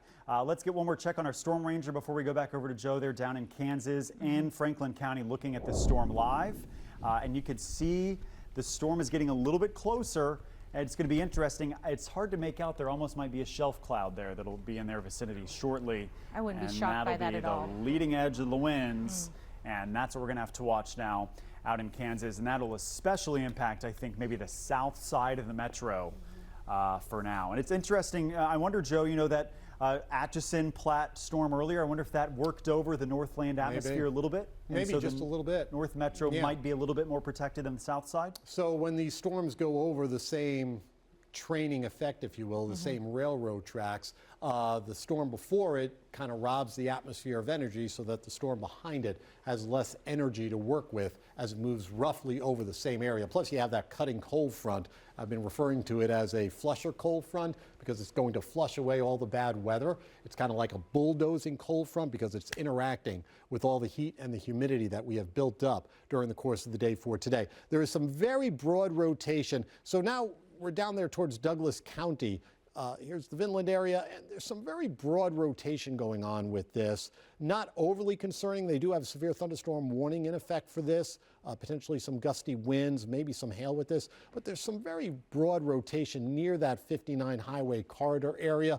So for you folks over towards Douglas County, we're keeping an eye on you just so that you know what you may be seeing if you're kind of playing along at home with your radar app, or hopefully by watching us here and you see the different colors that are pushing through. There's a ton of lightning though, ton of lightning coming from all of these storms. And the one storm that we've been kind of focusing our attention on the most right here is this bow echo that's over on the Kansas side moving towards Ottawa. They have dropped that tornado warning that was in effect for Osage County. That's been dropped. So good news there. Now we're just looking at a severe thunderstorm warning, and this is heading towards Pomona by about 4:21, Ottawa by 4:34, Garnett by around 5, Paola by 5:08 and 5:16 towards the Goodrich area. 60, maybe 70-mile-an-hour winds and then some, all possible from this storm as it continues to move off towards the east, maybe east-northeast, probably close to about 50 or 60 miles an hour. So it is accelerating just a little bit. I want to take you back up towards the Linneus area, or just towards the north of Linneus. We still have our tornado warning in effect for Lynn County. It's a small part of the northern or northwestern portion of Lynn County. If you live west of 139, you'll be fine. All right, the worst of that storm has passed to your east. We'll keep an eye on some of the other activity west of Lynn County. But here's Grantsville. And again, for those of you in the Grantsville area, I want you to be in your safe spot right now.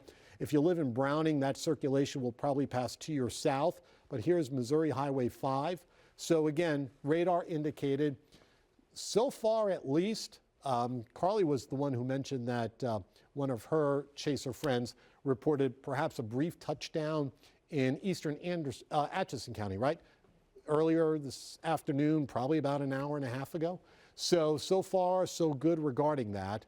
We have not seen any confirmed larger tornadoes, kind of like what we saw off and on during the course of the week, maybe just a brief touchdown about an hour and a half ago. So that's good. This storm up here towards Lynn County is a little on the messy side, but it's still showing signs of rotation.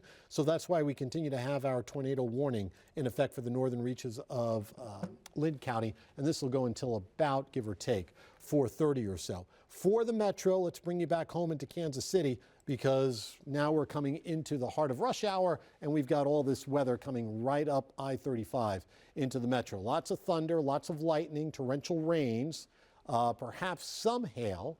Nothing too extreme from a hail standpoint, at least no indications of that right now. So in terms of the hail production, and this is what always gets me worried as we come into rush hour here in Kansas City, is hail. People have a tendency, if they start getting hail, to be driving, get under an overpass, park their cars, and they want to keep their cars safe.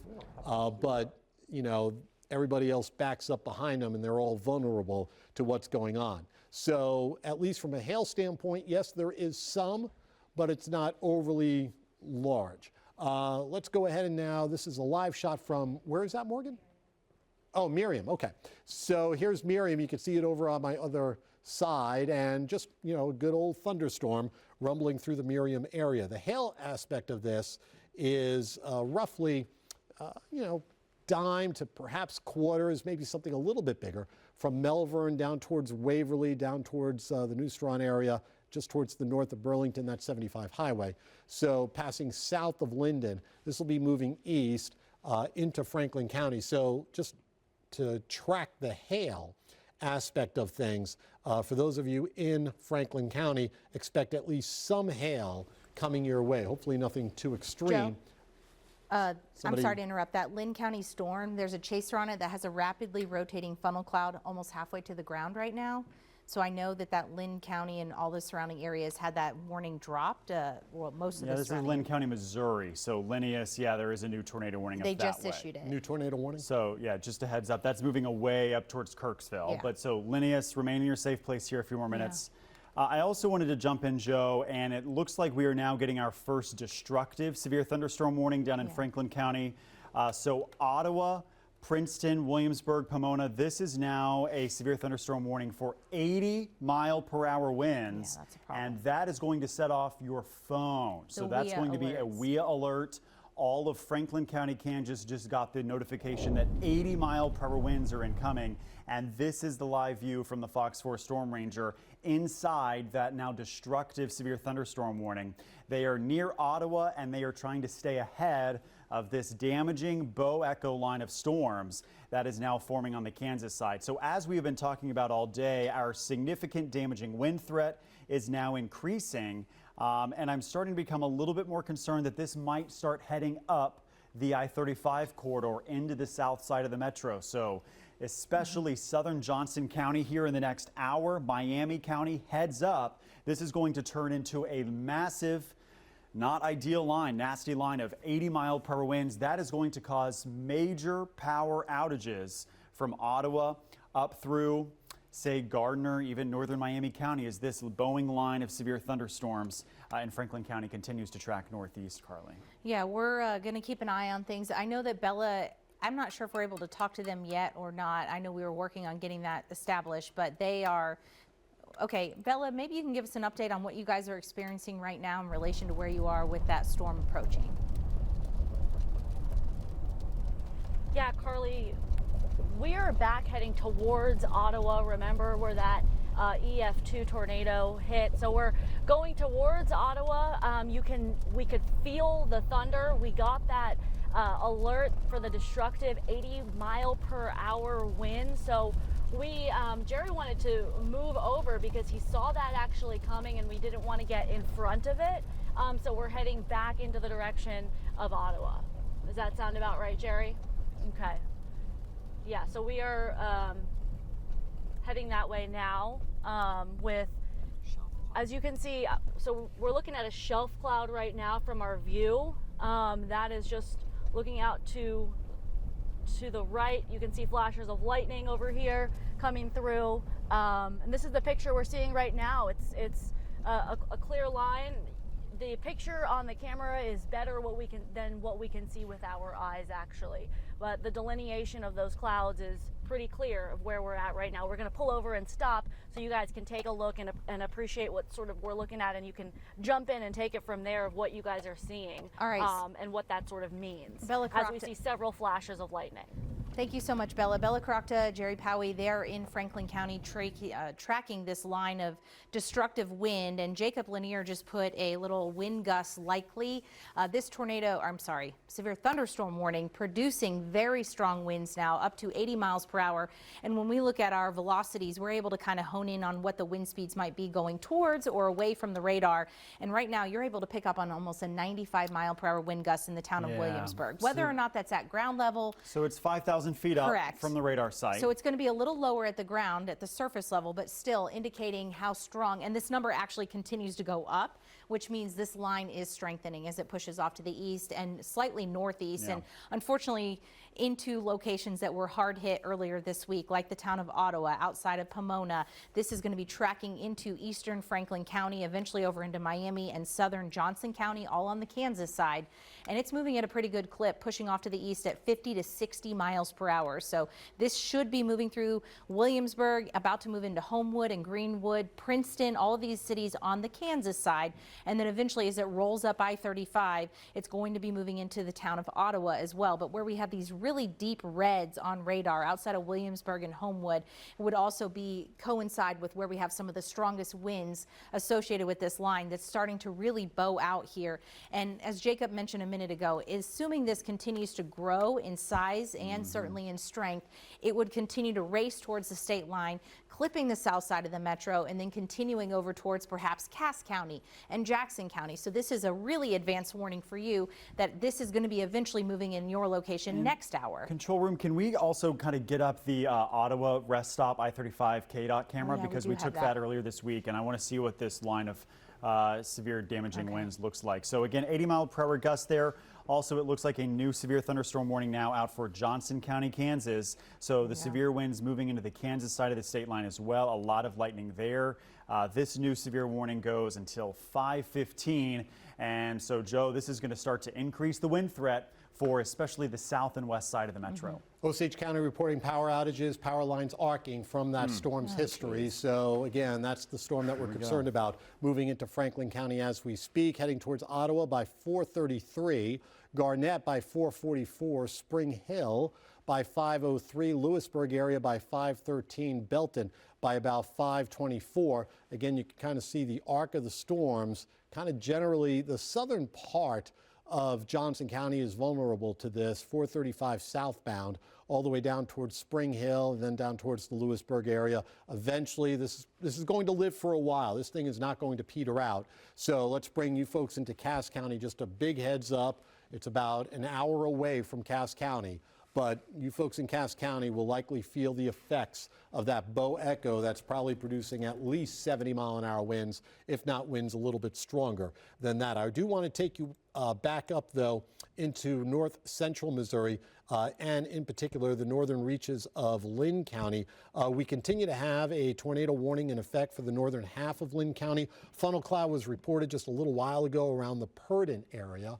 Purdon, Missouri, up there towards northern Lynn County. And this is a storm that has at times been producing a funnel, all the way up here, this is kind of our borderline, our viewing area, but there's Linneus.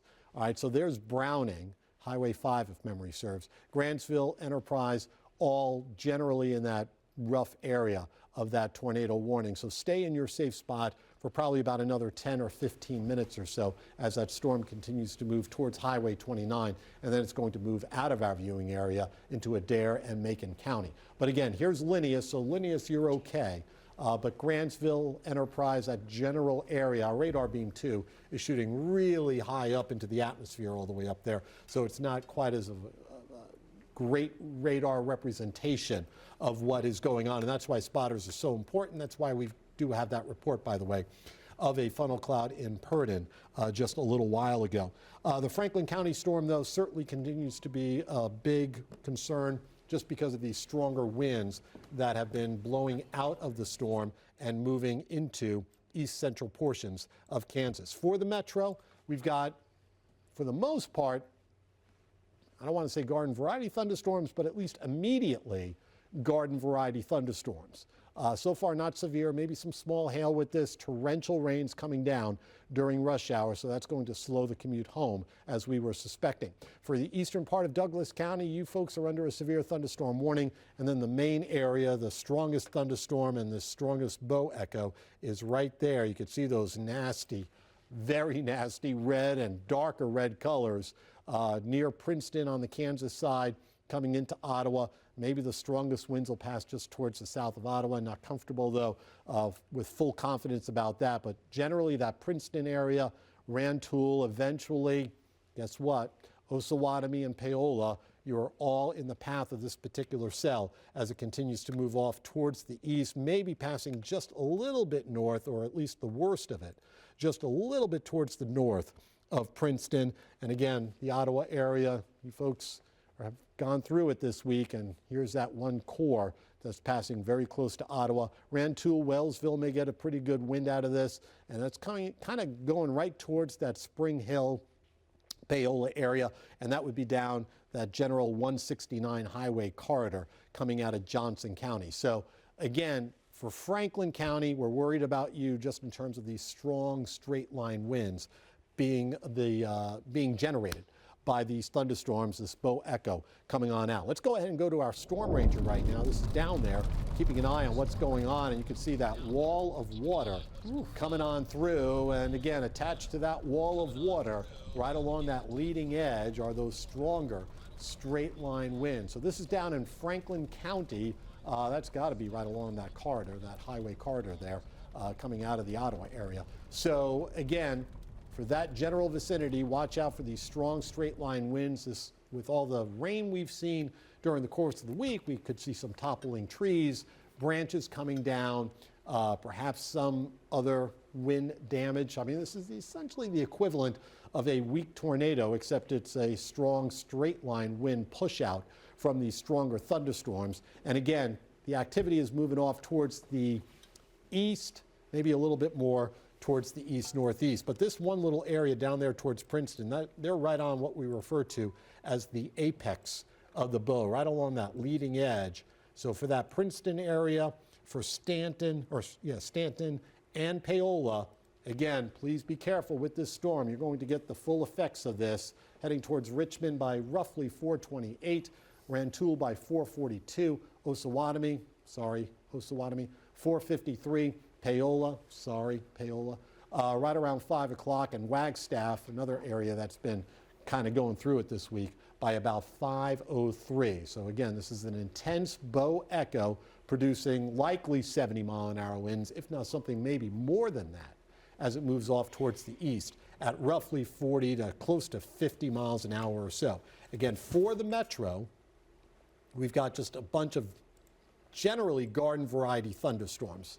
Again, we'll keep an eye on this activity coming out of the southwest, but these storms are probably producing at least some torrential rains, maybe some wind gusts, but nothing too concerning this second. That activity, though, towards your west-southwest, that bow echo, that's going to be the issue with that storm as it continues to move off towards the east. Jacob. Yeah, so we're going to get now a WIA alert for the Johnson County, Kansas, southwest side of the metro. The National Weather Service in Pleasant Hill getting ahead of this destructive line of 80-mile-per-hour winds that is coming up Interstate 35 from Ottawa. It is heading towards Gardner, Olathe, and the southern part of Johnson County. So if you live in Johnson County, your phones, your WIAs alert are now going off, and that is for 80-mile-per-hour winds that are coming into Johnson County. So this includes 500,000 people, essentially from I-35 in Johnson County. That's Overland Park, Shawnee, Lenexa, and areas south. So Leawood, Olathe, Gardner, Spring Hill, and this severe thunderstorm warning that goes until 5:15.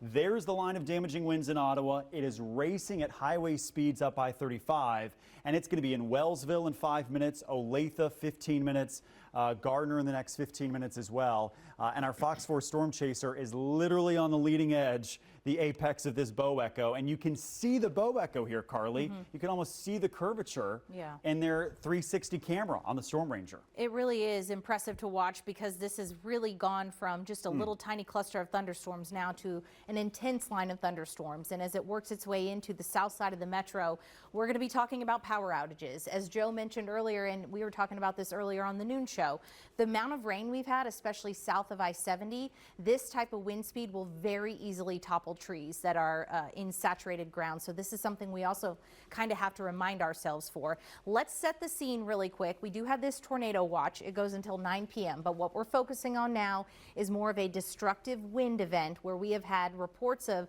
potentially 70 to 80 mile-per-hour winds tied to this line of thunderstorms blowing through. What you're looking at right now, the split screen, is our Storm Ranger in Franklin County racing ahead of this line of thunderstorms up I-35. They're very close to the town of Ottawa, and they're trying to get ahead of it here.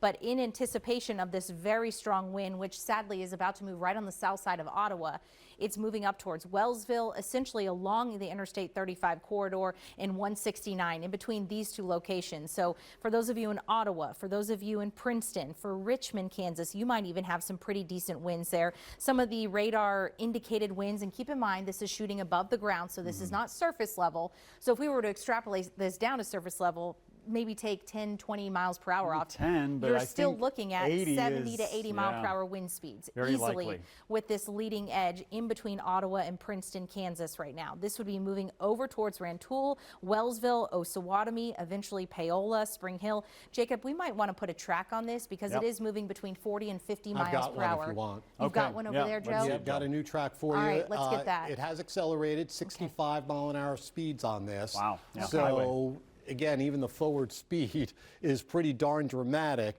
So you folks towards Edgerton, Stanton, Paola, around the Heritage Park complex, down towards Cleveland. I know you folks in Cass County not included in this warning yet. It's coming, trust me. But Lane, this entire area, this is a bow echo that's got a history of producing at least 70 mile an hour winds. Further off towards Osage County, this will knock out power lines, this will topple trees, this will bring down some tree limbs. So this is now turning into a big wind bag as it continues to move off towards the east-northeast at around 65 miles an hour. So it's starting to fly. So for folks coming out of Kansas City now during rush hour, they're encountering these thunderstorms. All right, these aren't severe. The reason why we've got that severe thunderstorm warning for the southern part of Johnson County, and the reason why those of you in Johnson County have had your phones alert you with that WIA advisory, is that these stronger winds coming out of the Franklin County storm are going to kind of move through the southern portion of Johnson County, hopefully staying south of 435. It seems like the main focus is right in this general corridor where I've got that storm track lined out for you. So again, Stanton 443, Edgerton 448, Paola 453, the Heritage Park area around 501, Lewisburg 505, and Belton by about 512. This is a nasty, severe thunderstorm pushing right along I-35 and moving into Miami County, areas that have been hard hit this week with not only hail, but around that Hillsdale area also with the tornado, and also the southern portion of Johnson County as well. For Edgerton, Spring Hill, Heritage Park, that 159th Street corridor south into Johnson County, pay attention to that cell that's coming out of Franklin County and heading into certainly Miami County and it'll probably make it up into parts of Johnson County as well. So again, that's why we've got that destructive phrasing for this thunderstorm that's coming out of the southwest. Guys. Okay, so Joe, I'm watching the Storm Ranger. They are approaching Wellsville right now on Interstate 35, and they are just ahead of the Bow Echo. If we can take the Storm Ranger full screen again, because this is what the wall of wind is going to look like as it moves into Johnson and Miami County, Kansas over the next 30 minutes. They are literally about 60 seconds ahead of the 80-mile-per-hour winds. You can see the rain curtain behind them and kind of the dark cloud lowering. That's the leading edge of those strong, damaging winds that are going to likely and already have caused some power outages.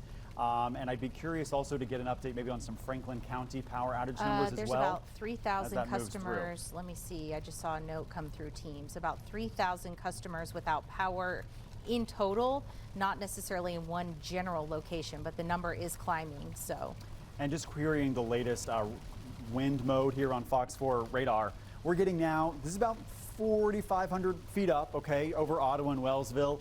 95-mile-per-hour winds as we come back here to the radar and maybe box that Storm Ranger shot. So again, Karli, maybe subtract 10 miles per hour. That's 80 to 85-mile-per-hour winds racing up I-35. Wellsville, it's about 4 minutes away. It'll be in Gardner and Spring Hill in the next 15 to 20 minutes. So this is going to be the wind event that we've been talking about.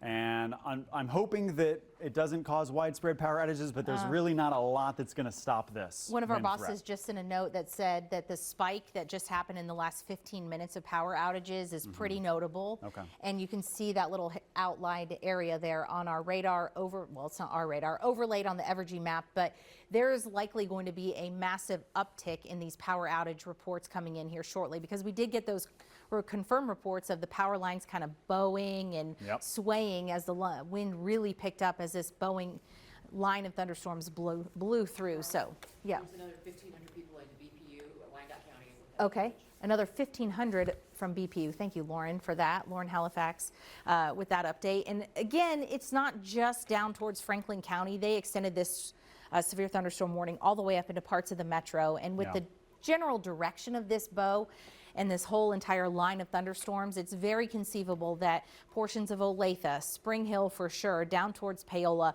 going to be dealing with this very destructive wind. And it's moving generally east, but ever so slightly east to northeast. And I think that's why they went ahead and extended that warning. Also because of what's happening right now in Douglas and Johnson County, not tied to the Bow Echo. But I'm kind of wondering if this is trying to bow out a little bit. It's going to try, and I'm also kind of noticing this little downpour near Spring Hill. Joe, I want to make sure that that doesn't turn into a cell merger right in Johnson County. So when we say that, that means that this little thunderstorm ahead of the main line, as it gets ingested, can cause rotation. They just put a thing out in chat about it. So if that keeps happening, we could see a quick spin-up tornado in Johnson County in the next 10 minutes. Near Olathe, we're going to need to watch that possible quick tornado threat here shortly. I mean, it's not going to be much differentiable from an 80-mile-per-hour wind damage, but that's going to be a possibility here within the next couple of minutes. We're going to have to watch the wind mode closely. Those cell nudgers, Joe, we've seen in the last couple of weeks, they can do a spin up. They could do a little quick spin up. Let me keep an eye on this time frame because, again, this is an accelerating Bow Echo with damaging winds at least 70 miles an hour. They're going to extend it into Jackson and Wyandotte, just so you know. Okay, Jackson, Wyandotte as well. Okay. But again, it's coming out of Franklin County, so we'll keep an eye on that storm to the north, and then that Franklin County storm, which has got a history of 70 to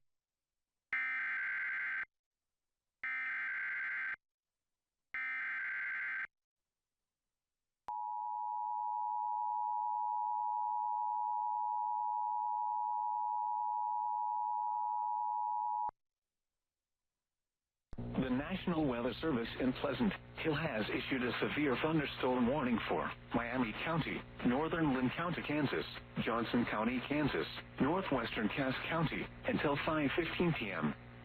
At 4:34 p.m., severe thunderstorms were located along a line extending from near Ottawa to Princeton to near Harris, moving east at 65 miles per hour. These are destructive storms for east central Kansas. Expected hazards include 80 miles per hour wind gusts and nickel-size hail. Severe weather has been confirmed by emergency management. The following impacts are expected. Flying debris will be dangerous to those caught without shelter. Mobile homes will be heavily damaged. Expect considerable damage to roofs, windows, and vehicles. Extensive tree damage and power outages are likely.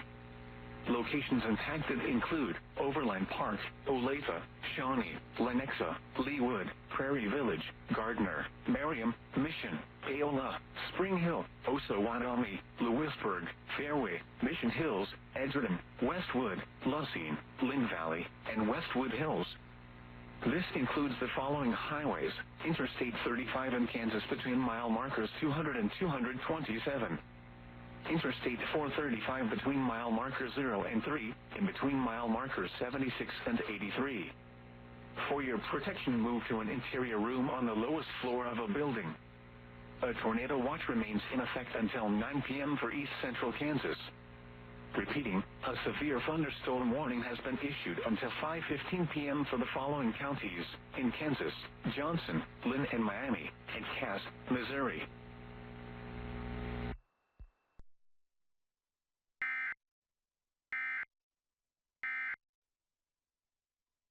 Part of downtown Kansas City into Clay, northern Jackson County. The destructive 80-mile-per-hour winds is still for Johnson and Miami County. That will be extended shortly out towards Lee Summit, Raymore, Belton, and Harrisonville as it head towards the state line, say in the next 30 minutes. So here's the line, the Boeing Echo line of thunderstorms. It is now almost to the county line of Johnson and Miami.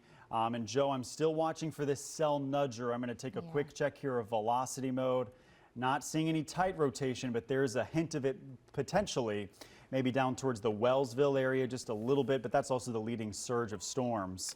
And the radar estimated winds right now between Stanton and Wellsville up to 95 miles per hour. So we'll say 80 to 85 on the ground. That will cause power outage. I expect our power outage numbers to continue to climb. I'm curious to know if maybe we can get in touch with someone who's in Ottawa and see roughly if they had any estimates of their wind speeds. Same with those of you, if we have any contacts in Paola, give them a heads up so we can touch base with them here in just a second. What was that, Morgan? Okay, so there's the Storm Ranger. Perfect. Yeah, we still have Storm Ranger overlaid. I mean, they're in Edgerton. They're on literally right ahead of it. Bella and Jerry, how are the winds where you're located? I mean, we know you're right on the edge of it as you're racing back up towards the Kansas City Metro. Any uptick in the wind speeds, or are you still pretty much right ahead of this line? We are right ahead of this line right here, Carly. So we're racing to stay ahead of it, but we can definitely feel in this heavy vehicle the winds. We can hear it actually from outside with the rolling thunder and the winds, and feel that pushing us here. We're actually right in front of two large box trucks. So as Jacob mentioned, if you can stay off of the roads, or if you have a loved one on the roads of this highway, I would get off of them given the wind speeds and the various other vehicles that are on the highway too. But we're looking off to Jerry's left, west, and that is where we're facing the camera as we head towards Olathe on I-35. Okay, thank you guys for that report. Please stay safe. And they are once again moving out of Franklin County, up I-35, approaching Johnson County, and they are going to continue to move into Johnson County, the heart of the metro, where we do have those severe thunderstorm warnings. Jacob, Joe, myself have been tracking these storms over the last couple of hours. What started off initially as a couple of brief tornado touchdowns or some funnel clouds being reported has now very quickly shifted into a damaging wind event. For those of you who are just tuning in, perhaps you're tuning in because your phone alert went off. We had those WIA alerts go off for the potential for 80-mile-per-hour wind speeds tied to this segment right here. And this Boeing line is going to continue to work its way off to the east and northeast very rapidly. So the lead time on this now shrinking. If you're in Spring Hill, Paola, this will be here in a matter of minutes, and then it will continue to race up towards southern Johnson County, impacting south side of Gardner, Edgerton, perhaps the south side of Olathe, and then assuming it holds together, which it should, Lewisburg, this is your advance warning. Cleveland, this is your advance warning. Belton, Raymore, this is all moving in your general vicinity. Peculiar, Harrisonville, Freeman, I want you all to be prepared for potentially 80-mile-per-hour winds or stronger. This is going to be a low-end type. If you were to correlate this, this would be a low-end type of tornado event, but on a much wider scale. Think hurricane force winds, right? And so almost, Joe, this is starting to look like a MCV, a mesoscale convective vortex is what we call that. I know it's fancy, but it's when we get this localized 1 or 2 county sized rotation kind of little spiral, and that's happening over Wellsville, which may enhance a little bit of the rotation potential on the leading edge of this. But again, widespread 80-mile-per-hour winds. That's low-end tornado. That's hurricane potential wind speeds. Can we switch it over to velocity? I don't necessarily like what I'm seeing in between Stanton and Paola right now. There's a little something right there. There's a little surge of winds right there. Yeah, I don't like how that looks. So we're going to watch that. Joe, you'd been mentioning how you're keeping an eye on that leading edge as well, but a little bit of our rotation tracker showing a few spots potentially where we could have some minor isolated rotation. But I just want to keep an eye on those 2 locations especially, because this is where we also had talked about if we had anything tornadic. When we started talking about a line moving through, it would be those very quick little spin-ups that are almost impossible to give too much warning on because they happen very quickly and then they're gone just as fast as they develop. But what I want to focus on is the destructive wind potential, and we're getting some updated numbers here as Jacob queries this little leading edge of storms. And the wind speeds easily 60, 70, maybe up to 80 miles per hour. And this is racing off to the east at about 60 miles per hour. So it's moving along 68, moving along 169. It's crossed over Interstate 35 now. So Ottawa wind should be coming back down for you a little bit. But ahead of it, we're going to be talking about in Paola, maybe a quick little spin up just west of your location is one spot we're watching right there, just due west. Yeah, near, can we take the Hillsdale Lake camera? Yeah, that would that's be a great thing. Can we pull that up, please? The Hillsdale Lake camera is going to have a surge of winds there, right near Hillsdale, where the tornado hit earlier this week. Unfortunately, this is kind of where the track of storms is taking it, right over Ottawa, right over Hillsdale. Not good for recovery efforts, Joe. There's the view. There's the view from Hillsdale Lake. Also important to note that as these storms and as this bow echo gets closer to the National Weather Service in Pleasant Hill, the beam is going to be getting a better sampling of the storm. It won't be shooting quite as high up. So if you were watching Jacob earlier when he was talking about 80 to 90 mile an hour winds above the surface, I am expecting some of those winds to come down as the storm gets closer to the radar site. So we won't be shooting quite as high up into the storm. The storm is still likely producing at least 65 mile an hour winds, probably 75 mile an hour wind gusts in their extreme levels, and maybe even something even stronger than that. And again, it's moving right into Miami County through the western portion of Miami County, right on top of Hillsdale Lake. Southern Johnson County, you're going to be clipped by these strongest winds. These storms that are up in the metro are not quite as feisty, but they're still severe, maybe the potential of some 60 mile an hour winds. But again, for that bow echo, Olathe, Lewisburg, Belton, Lee Summit, Harrisonville, and Blue Springs, all in the path of this storm as it continues to move off towards the east at around close to 65 miles an hour. So it's moving, and it's moving pretty darn quickly. I want to also take you up towards the north. Are you going to Cameron, Joe? Yeah. Okay, because I just saw that report come in as well. So up towards the north, we're a little concerned about some of the areas around Cameron, Missouri. A little more up north. Yeah, there we go. It's a general area for at least the potential of maybe some 60 mile an hour, or actually check that, 75 mile or 80 mile an hour winds towards the Cameron area. So just a heads up for you folks up towards Cameron that some strong winds are coming your way. Into the metro, here's Kansas City. Again, we have these thunderstorms all over the place, real heavy rains coming down right along 24 Highway, I-70, up 435, up I-29 to about 152 Highway south of the Zona Rosa area. So strong, strong winds, heavy rains. You could see some of these cameras that we're showing you. This is occurring during rush hour, which is a bad situation. This is the Miriam area. So again, for the region as a whole, locally heavy rains coming on down. Right now, no indications of any tornadic winds, but strong straight line winds are going to be an issue with these storms as they continue to move off towards the east. For those of you up in Lynn County on the Missouri side, northeastern portions of Lynn County, your tornado warning has been canceled. So northeastern portions of Lynn County, your tornado warning has been canceled. We're also watching, and this is what Karli brought up a little bit earlier, over towards the Rantoul area a little while ago. Let me kind of catch up here. There was that little circulation that we were watching trying to form. It's still running around out there near that general vicinity, or actually now east of there, but I'm kind of watching that. That would be right around or just towards the north of Paola. Let me get my pointer here for you. Can we take the Hillsdale Lake camera again? Yeah, let's take that Because real quick. that's right over the rotation that Joe's looking at for a quick spin up. I'd just like to see what that looks like. So this is probably the strongest winds right now over Hillsdale Lake. Unfortunately, heading right to the town of Hillsdale, where we were tracking a couple days ago.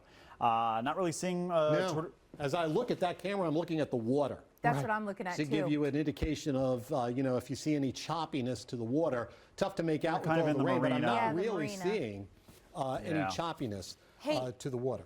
Joe, a couple of things I want to point out. As you were doing your little radar tour there, we were able to kind of zoom out a little bit here. And this line that's blowing into the metro now between Olathe, Overland Park, I'm a little concerned that that's also trying to maybe straighten out a little bit, perhaps trying to bow out as well. So we're going to have to keep an eye on that, specifically down in Johnson County. Yeah, right there. That's a little concerning. Then we have that secondary area in between Spring Hill down to Osawatomie. Those are two locations, both going to be pushing east at a very rapid clip, and so wind speeds should be rapidly increasing now, not only through Franklin County, you're almost done, more Miami County now at this point, and Johnson County. These are pushing off to the east at a very rapid rate, and that's going to be concerning. See the warning, I think, extended towards Lee's Summit, Belton, Raymore, Harrisonville shortly, because heads up, southern Jackson County, Cass County, the destructive 70 to 80 mile per hour winds are heading in your direction, and they're about 30 minutes away. 30 to 45 minutes away. So just a heads up, the strongest winds right now are in Olathe, they're in Lenexa, they're in Spring Hill, they're in Paola, they're crossing 169 highway on the south side of Johnson County into Miami County. And this is tracking towards the state line rapidly. So the strongest winds and highest power outage risk is essentially from the 435 loop south through Johnson and Miami County. We still are having strong winds downtown. We just got a 63 mile per hour damaging wind report at the downtown airport. But we'll also see, I bet shortly we'll get some wind gusts reported there from the Olathe airport as well. And also we're up to 7,500 customers in the metro alone with power outages. So over 7,500 customers, with that number rapidly growing. You're looking live right now at I-35. It looks like West Penway exit. I was going to say this looks like right by our station. So a lot of rain falling in a very short amount of time. The roadways starting to become inundated with water. So we're also, and we've been talking about this last night with Joe and Jacob, and then this morning Michelle and I were mentioning how, in addition to all of the wind issues and the potential quick spin-ups or the hail, the flooding concern is growing. And while we don't necessarily have any flash flood warnings at the morning, we do have a flood warning, or flood watch, excuse me, from now through 4 a.m. So the rain rates are going up, the wind speeds are going up. I feel like this is just starting to escalate now as we start to tap into more energy as these storms are racing towards the state line. I'll get another check here on the velocities to see the strongest winds there. They're still in Miami over towards County. Paola. I'm a little concerned. Just north of Paola, approaching Lewisburg now, and, just south of Spring Hill. It may not be a tornado, but boy, is that strong winds. And we're getting closer to the radar now. That is right along K68 and 169 highway. We'll say 80 mile per hour winds in Hillsdale, Paola, and Wagstaff. And that is now 5 minutes away from Lewisburg. So Lewisburg, let's treat this like a tornado warning. You do not want to be outside or near windows, near power lines when a hurricane force gust push through. This is a low end tornado type situation where you want to be in an interior room, lowest level of your home. That's how we kind of say to treat these destructive severe thunderstorm warnings. And this is now going to push across the state line shortly. So the good news is we're not seeing any spin-ups. The bad news is the damaging wind threat is certainly unfolding, especially from Overland Park south. Olathe, Spring Hill, Paola, that's the hot zone for damaging winds, and that will be pushing towards. Is the speed still at about 60 miles per hour? I'm going to let you, now? while you work on getting a fresh track on that. And I've got a fresh, you've got a fresh track. Okay, I was going to say, we also have reports of flooding once again at I-70 eastbound at Broadway. One of the spots that we had issues with the last big rain event. So there's that camera there, split screen. That's where the flooding is in downtown. So again, causing issues during the heart of rush hour where we have this big flooding event. Don't drive through that, my goodness. Good grief. Right. Let's Look go at ahead the and start waterfall FOX4 coming News off. at 5 o'clock. Oh, yeah, FOX4 News at 5 starts right now. From the station that's working for you, this is FOX4 News at 5 p.m. This is 70 and Broadway. Okay. So downtown Kansas City, you're looking live at Look flooding at the on water the interstate. on the right side, just streaming over that wall. Oh, those cars! I don't want to see you get one Yeah, stuck. somebody's going to get stuck. You guys, Somebody's gonna please. need a new Flooding engine. is an issue this evening. Damaging winds an issue this evening. Joe Lauria, you have an update on the timeline for these winds? Yeah, I just went ahead and charted up something for the folks, especially on the south side of Kansas City, down towards the Belton area, down towards Lewisburg. This is connected to the Bow Echo that is moving through Miami County right now, the leading edge near and just towards the east of 169. For the heart of Kansas City, we're dealing mainly with flooding rains. That seems to be the big issue. The potential is there for maybe some 60-mile-an-hour winds. For southern Johnson County, about the same. This Bow Echo is going to be mostly focused roughly right along the county line down through Miami County. This will be shifting over into Cass County. So you folks in Belton, over towards Harrisonville, around the Drexel area, the general Cass County area, I want you folks to be prepared for at least 70-mile-an-hour winds with maybe some upside to that as this Bow Echo comes out of Kansas and moves through Cass County. As we go further up the line with our tornado watch, that continues, and you could kind of see one of our spotters out there by CPKC Stadium. That's right Malik. In downtown Kansas City. It is very, it's very, very wet. No doubt about that. And again, we've got that flooding going on right now as we speak. Wouldn't be surprised if we start seeing some flash flood warnings. They're about to issue a out. warning for downtown, There flash you go. flood warning. Okay. It's almost as if. Yeah, so flash flood warnings are coming out now for the area, especially with these thunderstorms that are right on top of downtown Kansas City. This is a lot of lightning. When I query just how many lightning strikes we've seen in the last 15 minutes, the number went above 1,000. That's a lot. Very electrical storms, very, very heavy and torrential rains.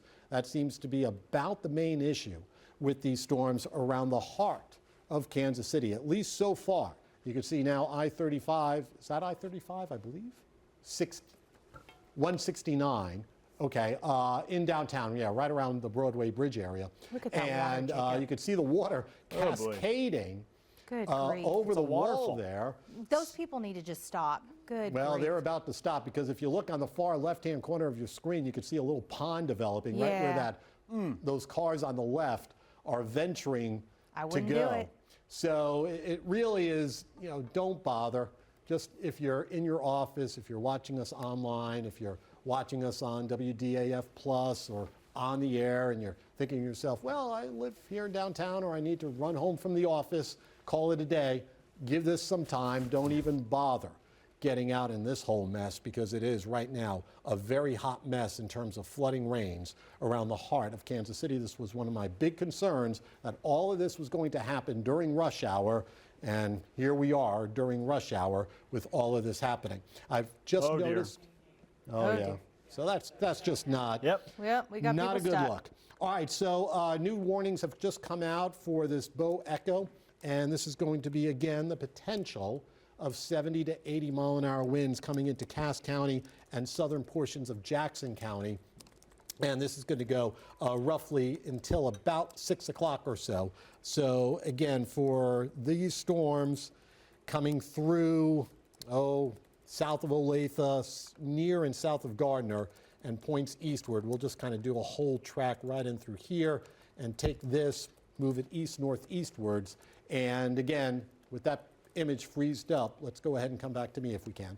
Let's show you these storms. Lewisburg 508, Cleveland by about 511, Belton by 516, Lee Summit by 526, Lake Lotawana 533, Kingsville by about 539. Again, this would be that Bow Echo, which may be able to produce 70 to close to 80-mile-an-hour winds as it continues to move off towards the east. Watch out for flooding rains as well. We've been teamed up here for the last couple of hours, tracking these storms from Kansas to northern Missouri and now into the metro. Timing has worked out exactly as we expected. Let's go ahead and go over to meteorologists Jacob Lanier and Karli Ritter. Oh, man. Unfortunately, Karli. So here's the flash flood warning for the entire Kansas City metro that goes until 9 o'clock. So that's what, 1.5 million people. And we just saw these stalled cars on the interstate downtown, so do not risk it. You want to turn around, don't drown. And we also have our storm ranger now, Karli, in the middle of this bow echo, kind of between Olathe and near the Spring Hill area. Well, and I'm also keeping an eye on a couple of things. So we've been mentioning mainly the bow echo on the south side down towards Franklin and now moving through Miami County. I'm also seeing the winds pick up near 435 on the south side down towards 435-35 interchange, really near 69 and Metcalf and 435. That to me is an area that we've seen the wind speed starting to increase a little bit and the radar representation looking a little bit more like it's trying to bow out as well. So the south side of the 435 loop, we're talking about near Overland Park, in between there and really Quivira and Metcalf is where the strongest winds are located, near the Oak Park Mall, right outside of the Overland Park Soccer Complex. This is going to be racing off to the east, moving over Metcalf, eventually over the state line, and then it will continue working its way through Missouri between Waldo and those of you over towards Raytown, Unity Village, Hickman Mills, Longview Lake, Martin City probably going to get clipped by this as well. So Jacob's putting a track on it. For those of you on the Missouri side, just after the next few minutes, you'll see your winds starting to pick up big time in Waldo, Martin City in the next few minutes. Grandview, you've got about 5 minutes to go. Longview Lake, slightly longer, but this is another area that's now starting to bow out as well. And we've seen some wind speeds potentially up to 70 miles per hour with this. And so if you have been, especially down in Johnson County, you've gotten the alert on your phone where we had reports of possibly up to 80 mile per hour winds, definitely going to be a problem for travel, not only from a wind standpoint, but also from that flooding standpoint. Now we're seeing rain inundating a lot of the roads. Here's our Overland Park camera where we have those wind speeds possibly up to 70 miles per hour. This is right at 435 in Metcalf where we have some of the strongest winds located. So if we were to see wind speeds 70, 80 miles per hour, you're taking a look at what it would be like right now if you were in that location. It's almost a whiteout on 435. That's really dangerous to be driving in. So that's why we told you this afternoon, and I'm glad that schools dismissed early, because imagine if everyone was out on the road right now coming home from school, from work. That would be a mess, especially now on the south side of the metro. So still kind of two zones we're watching, from Overland Park, Leawood, Grandview, and Martin City down to, say, Spring Hill and Lewisburg. That is pushing into Belton, Grandview, and Lee's Summit with damaging 60 to 70 mile per hour winds. Also over just north of Independence, I'm seeing a little bit more of an uptick. It is starting to surge now for most of Jackson County as well. And then even further south from Lewisburg, that's going to push into Cass County. So Harrisonville, Peculiar, Raymore here in the next 15, 20 minutes. So the damaging wind threat continues to become more widespread, continues to intensify as this crosses the state line. Joe, do you have any other reports or updates for us? So we just got a 67 mile an hour wind gust, 169 and 223rd Street. I'm bringing that up just because these are all familiar areas from when we had all the rough weather just a couple of days ago. That is down across the southern portion of Johnson County. I wanted to kind of highlight this flooding situation for you, and it's quickly turning into a real mess. And we're talking now close to 1.4 million people that are right now under this flood warning. I kind of hatched it in for you a little bit more clearly. And these are thunderstorms. They will move out of here over the next hour or two, so the rain will lighten up and things will get a lot better after about maybe 6:30 or so. But we're into it right now with all sorts of thunderstorm activity, all sorts of torrential rains. I have really not seen too many reports of any significant hail coming from these storms, so that's, you know, something of note as well. And let's now broaden out our view because we've got so many thunderstorms that are out there. We're still obviously focusing our attention on the bow echo that's moving through Miami County. Again, 60 to 70 mile an hour winds seem to be the main issue with that. There is maybe some uptick to those stronger winds. Still a bunch of severe thunderstorm warnings. These storms now are starting to tend to kind of fight with themselves. They're all trying to fight for the same instability. The areas off towards the east of Kansas City, though, have been unaffected over the last couple of hours. There's been no rain out here, so there's still plenty of instability for these storms to work with. But this is a whole mess here of heavy thunderstorms, torrential rains, stronger winds pushing into southern portions of Jackson County on the Missouri side, as well as Cass County as well on the Missouri side. So again, we're still worried about the winds and the flooding.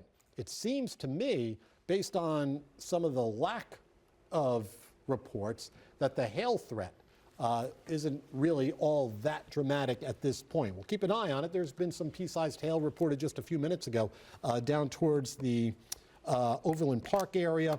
A little bit of pea-sized hail at the KU Med Center reported at the helipad there. But again, smallish hail, which is okay, right? Compared to what we were dealing with just a couple of days ago. But these are still some pretty nasty storms, and we'll go ahead and put a whole long storm track on this for you as these storms continue to move off towards the east. Let's go ahead and check in with Storm Ranger, and then we'll get to the storm track. And you can kind of see what's going on with these storms. Storm Ranger? No Storm Ranger. Yep. Yeah. They're in South Olathe, Joe. Oh, down on the Olathe side, down across southern Johnson County. Yeah, you want no part of that. That's a mess. You got to watch out for hydroplaning. You know the routine with this stuff. We are a flood city here in Kansas City. A lot of people get all stressed out about tornadoes, understandably so, but Kansas City is a flood city. And that is what we are seeing unfold as we speak. This is down towards the Olathe area with torrential rains continuing. Doesn't look like we've seen much in the way of damage down there, at least where Storm Ranger is right now. Back to us here with radar and your storm track as we get some cities up here for you with the latest time frame of when these storms are going to be moving your way. Bring it back to me, if we can.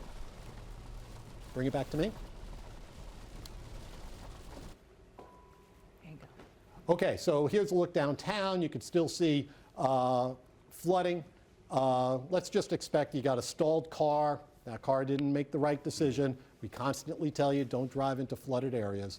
So again, you could see the effects of this heavy thunderstorm. It looks like it might be lightening up just a little bit. So that is downtown Kansas City. Now back to me, please, with the storm track update for you. Oh gosh, Back these to me, cars please. just hitting all this Okay, water. thank you. Yikes. All right, so Independence, these storms are due your way by 5:16. Green Valley by 5:30. Oak Grove by about 5:35.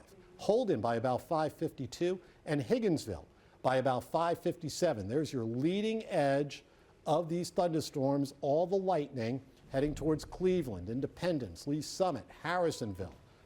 Eventually, Holden, Odessa, heading towards Concordia. So these storms will maintain themselves as they continue to move off towards the east into the west central portion of Missouri, and they will continue to produce not only torrential rains, Joe? but also some very, very strong winds. Karli. They're about to issue a tornado warning for northeastern Miami, southwestern Johnson into Cass County now. And this is what Jacob and I have been watching just outside of Stillwell. So this is going to include Belton, Raymore, Lock Lloyd, Peculiar for a new tornado warning coming. Yeah, they're just about to issue it. I'm assuming it'll probably go till 5:45. And it is for northeastern, extreme northeastern Miami County, southwestern Johnson County, and then crossing over into Cass County. And it's a location just outside of Stillwell that we've been watching. There's these little quick spin-ups along this leading edge that we've been monitoring. So in addition to all the roads that are starting to get flooded, the flash flood warnings that covers the entire metro, now we're going to be watching for this tornado warning that should be dropping down here. Here we go. This goes until, let me see here. So again, the rotation right near Stillwell, Kansas on 545. 69 Highway. And so this is about near the state line. So we're going to get the tornado warning here on the map. And that's going to include Belton, Raymore, Peculiar, and also includes Grandview, Lee Summit, Unity Village, Greenwood, Missouri. So sirens are probably going off now. Tornado sirens are going to sound. This is for southern Jackson County, northern Cass County for the next 30 minutes. So go ahead and seek your tornado safe place. We have 80-mile-per-hour winds incoming, a possible spin-up tornado, and this is the most immediately going to impact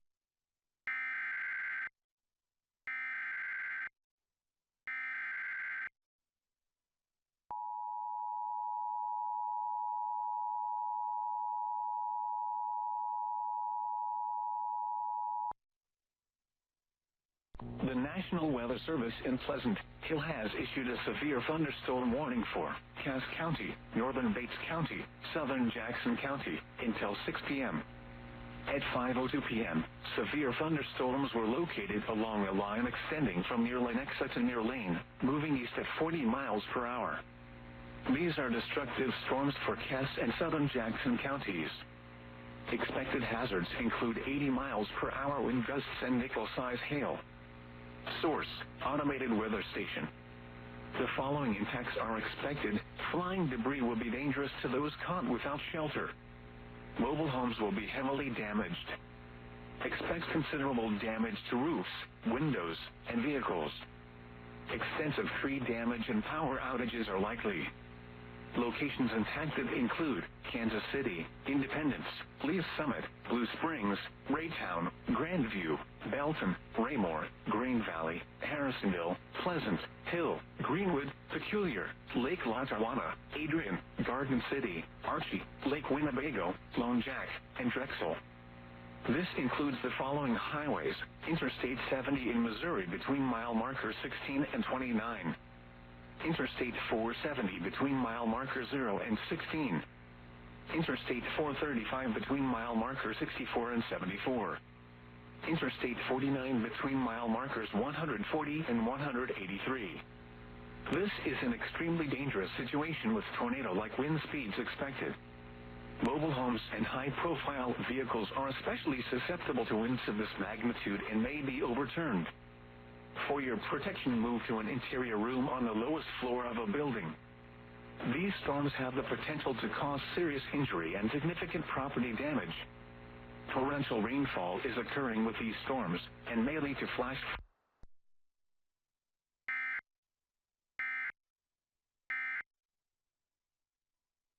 right around the Belton area would probably be helpful. Again, moving 58. off towards the northeast, heading towards the Greenwood, Lee Summit area. So for those of you in southern Jackson County, northwestern portions of Cass County, again, take cover from this storm. That's our tornado warning that has now been issued, and it's going to go on for about another half hour at the very least. And that's affecting close to about 170,000 people. Again, that warning goes until about 5:45. There is some rotation down there. It doesn't look tremendously impressive, but there is definitely some areas of little low-level rotation, and I would expect it not to look overly impressive. Here's a look at the scout camera. This is down towards Missouri 58, and again, the worst of the weather is just about to get to I-49, so this is going to be...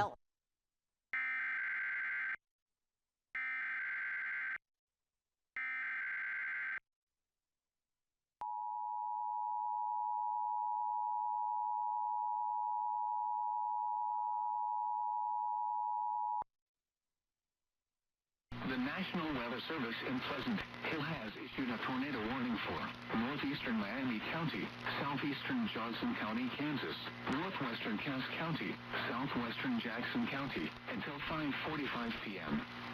At 5:12 p.m., a severe thunderstorm capable of producing a tornado was located near Cleveland, 47 miles southwest of Belton, moving northeast at 50 miles per hour. Expected hazards include tornado. This is a radar-indicated threat. The following impacts are expected. Flying debris will be dangerous to those caught without shelter. Mobile homes will be damaged or destroyed. Damage to roofs, windows, and vehicles will occur. Tree damage is likely. Locations impacted include Lee's Summit, Raytown, Grandview, Belton, Raymore, Pleasant, Hill, Greenwood, Peculiar, Lake Winnebago, Cleveland, Unity Village, and Stillwell. This includes the following highways: Interstate 470 between mile markers 4 and 10. Interstate 49 between mile markers 168 and 180. Take cover now. Or an interior room on the lowest floor of a sturdy building. Avoid windows. If you are outdoors, in a mobile home, or in a vehicle, move to the closest substantial shelter and protect yourself from flying debris. Repeating, a tornado warning has been issued until 5:45 p.m. for the following counties in Kansas, Johnson, and Miami, and the following counties in Missouri, Cass, and Jackson.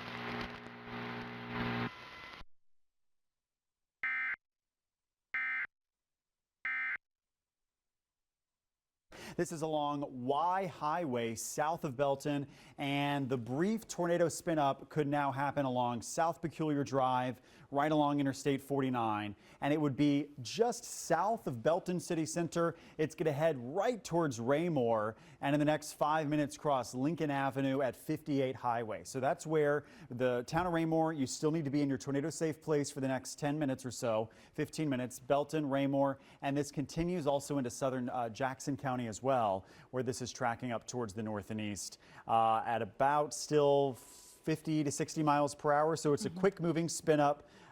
It's not going to be a massive tornado, I don't think, and still the line of 60 to 70 mile per hour winds is possible. Updated ETAs within 2-3 minutes in Raymore. Lake Winnebago 5:30, Lee Summit 5:30. So again, stay in your tornado safe spot just for a little bit longer as we watch this quick spin up in northwestern Cass County. And there's still a little bit of rotation, Karli, here on our rotation tracker just on the south side of Belton and Raymore at Y Highway near 49. Yeah, so this is going to be an issue, and as it continues to work its way over the state line in points east, it's also rapidly lifting off to the north and east. And it's interesting, if we can expand the view just a little bit, that line that was kind of bowing out or attempting to up in the metro, and then the actual area that was bowing out south kind of squishing in together now, right on top of Blue Springs and Lee Summit. Kind of. Yeah, so we're starting to see some interesting radar signatures right in the vicinity of where this warning is for southern Jackson and northern portions of Cass County. So it'll be interesting to see how this plays out in the next 10 minutes or so. But if you're in Blue Springs, Independence, up towards Buckner, in Unity Village, Raytown, there is a ton of lightning, some very heavy downpours. And then, of course, just to the south of those locations, including those of you in Lee Summit, in Unity Village, Raymore, Greenwood, Grandview, Belton, Raymore, outside of Pleasant Hill where the radar is located, all included in this tornado warning until 5:45. And really it should be right on top of Belton right now, close to the Interstate 49 corridor. So we're going to monitor 58 this. Highway, I-49. Could we pull up that 58 highway? Is that what the camera is? Oh yeah, so you're seeing it cross the interstate right now. Can we pull that back up? Let's It's take crossing that back over. MODOT camera full screen, because that's where the rotation is. And you can see the wall of rain and winds, Karli, is just now reaching I-49, and the visibility dropping just there off in the distance. Let's keep an eye on this for just a second, because I think things are going to continue to go downhill very quickly. We are looking west on this particular vantage point from our scout camera. So Interstate 49 going north to south there on your screen. You are looking west at this storm as it's coming in from the west, pushing east. Lots of lightning. You can see visibility is not terrible right at this camera's location, but off in the distance we were able to see very clearly straight down the highway, and now you can barely see past the exit. So the visibility is dropping as this whole little line rolls into portions of Belton, and eventually we'll be moving over towards Raymore. So there's this little notch. It's really crossing. If there is a quick spin up, it's right over Raymore right now, I would say. Oh, hello, there's the rotation. Whoa, look at the Belton right there. Are you seeing that? Okay, yeah, Belton, there we go. So I've been looking at our analysis radar that I look at off the air, and there's definitely a little something going on just towards the southwest of Belton. So again, for the Belton area, especially on the south side of Belton, and also for the Raymore area. Can we keep that camera up while you're talking, Joe, please? Yes. Let's box the MODOT you can get cam. us off the screen. Let's get MODOT up on the other half, because it's about to cross over the interstate right now, if there's something. This is about 4 miles towards the west-southwest of. And that couplet updated right over Belton, Joe. 58 Highway, right at the Interstate 49. There's the couplet. Right over Belton. If there's a quick spin up, that's it. Right there. You can clearly see it. So let's go ahead and put a quick storm track on this. I want you folks. Oh, look at the wind change directions on the camera now. Whoa. Look at that. It sure did. Yeah. Look at everything's going different direction now. Okay. Well, if they're in it, this is it right here. Because everything was going from and there's left. also a tornado debris signature now, Joe, in Belton. So I'm going to turn on our CC right here. You can see it. If you can come here to the big board. You can see some stuff flying around on the camera as well. And so this is the green shading we're seeing on our correlation coefficient. That is showing that there is some type of debris from at least a quick touchdown on the south side of the Belton. If you can come to the big board to show the debris tracker, we have confirmed now a tornado on the ground in Cass County. So I want to show the debris here. It's right over 58 highway. It just crossed to the east of it. This lowering, that is showing that debris has been lofted into the storm from a quick tornado spin up. It likely just crossed Cedar Street in Belton. It is now crossing Interstate 49, and it's about to cross Kentucky Road and 163rd Road Street in Raymore. So this is the now a confirmed tornado from the National Weather Service in Pleasant Hill, tracking on the north side of Raymore. And it's going to head up towards 155th Street, Outer Belt Street, Madison Street, Fox Bridge Drive. You want to go and be in your tornado safe place now. There's the quick touchdown with debris. It's tracking northeast across Kentucky Road, Fox Bridge, Madison, and it'll be at 150 Highway in a couple minutes, Karli. It was interesting because that camera, as it crossed over the interstate, we saw the rain all going from right to left, then it went left to right, and then now if you were to take that same camera, there's no rain happening whatsoever. So it has made its way over, as you mentioned. Maybe we need to put a track on this real quick as it's racing off to the north and east at about 50, 60 miles per hour. So a confirmed touchdown now with a little debris signature on our CC there, and this is moving over Fox Ridge Drive, over 155th Street. It's going to continue to make its way up towards 150 Highway here very shortly, and as it works its way over these locations, there are a bunch of residential areas there, businesses, so we'll have to maybe give some calls down there to check and see if we can get some confirmation on some damage down in that vicinity on the west side of Interstate 49, but then also on the east side of Interstate 49 because it crossed over there and continues to race off to the north and east, and eventually should be making its way towards Lee's Summit within the next less than 10 minutes. So if you're in Lee's Summit right now, we need you to go ahead and get in your safe spot. Yeah, and it's worth noting, Karli, this radar image now 3 minutes old, so it is probably at 155th Street there in Kentucky Road on the north side of Raymore. It's on the county line, Joe, and it's now heading towards Lee's Summit if it's still on the ground. These spin-ups may not last long. We saw debris, and so now we don't know, is it still on the ground? We kind of have to treat it that way just to be safe. Yeah, sirens going off right now in the Raymore area. Confirmed tornado reported in Belton. Hopefully not much in the way of damage from that confirmed tornado. That little tornado debris signature is still showing up, so this would be heading towards the Lake Winnebago area and Greenwood by about 5:35 or so. So just to kind of zoom in, just to kind of give you an idea roughly what we're looking at, it would be right about here. That's where the confirmed tornado has been reported. Whether or not it's still on the ground remains to be seen. But this would be Southwest County Line Road. Here's Lake Winnebago on the far right-hand corner of your screen. Here is Raymore. So this would be affecting areas on the north side of Raymore, just towards the north of 58 Highway, and heading pretty much right towards, I believe that is Madison Avenue, and eventually, as it continues to move off towards the east, that'll be very close to Kurtzville Road, if I'm pronouncing that correctly. I probably am not. Over towards and south of 155th Street. So the area that we're concerned about is right here. That is a detection on our radar of debris being lofted from a likely tornado, and that passed through the Belton area. We'll be checking on any possible damage down towards Belton. Hopefully it's something like what happened just a couple of days ago down towards Clinton, where the damage was pretty minor. This is the type of tornado that, if it did do damage, probably not quite as significant as what you might be familiar with when we talk about bigger tornadoes. This is one of those, what we refer to as mesovorticity tornadoes. Typically, those are on the lower end of the tornadic scale in terms of intensity and strength. But it's still there, it's still showing up, and it would be right there. That would be where we would have our tornado right now, or close to it, perhaps a little bit further off towards the north and east. So let me go ahead and try to do a track on this for you. Heading towards Lake Winnebago by about 5:35, and then the Greenwood area by about 5:36. So basically north of 58. That seems to be the corridor of interest right now, and it's going to kind of get lost a little bit in some of our radar data because we're getting now very, very close to the office in Pleasant Hill. But it's still showing up, and it's still pretty clear that it is just towards the north or on the northwestern side of Raymore, and it's still showing some pretty strong circulation on my analysis radar. So let's just kind of confirm or just go with the fact that that thing is still probably on the ground as it moves off towards the east-northeast. And you can see the area a little bit more clearly with our velocity product right in through here. that would be the area of concern. And again, this is now on the north, maybe northeast side of Raymore, just north of 58 Highway, pretty much right on top of Kurtzville Road and heading towards, let's say Gore Road, that general vicinity right there. That would be where our likely tornado is right now. Whether it's still on the ground or not, it's still showing some pretty strong indications that it might be.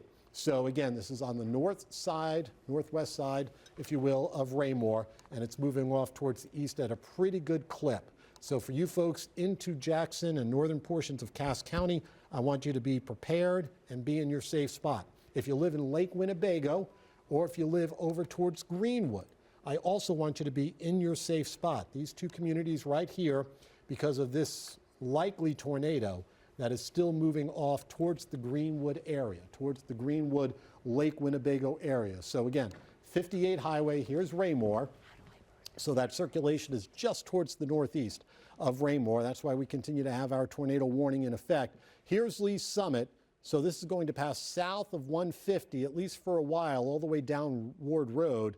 All right, so here's Ward Road and 158. There's the circulation. And there's Lee's Summit, there's 291. And there's, get an idea, here's 291 right in through there.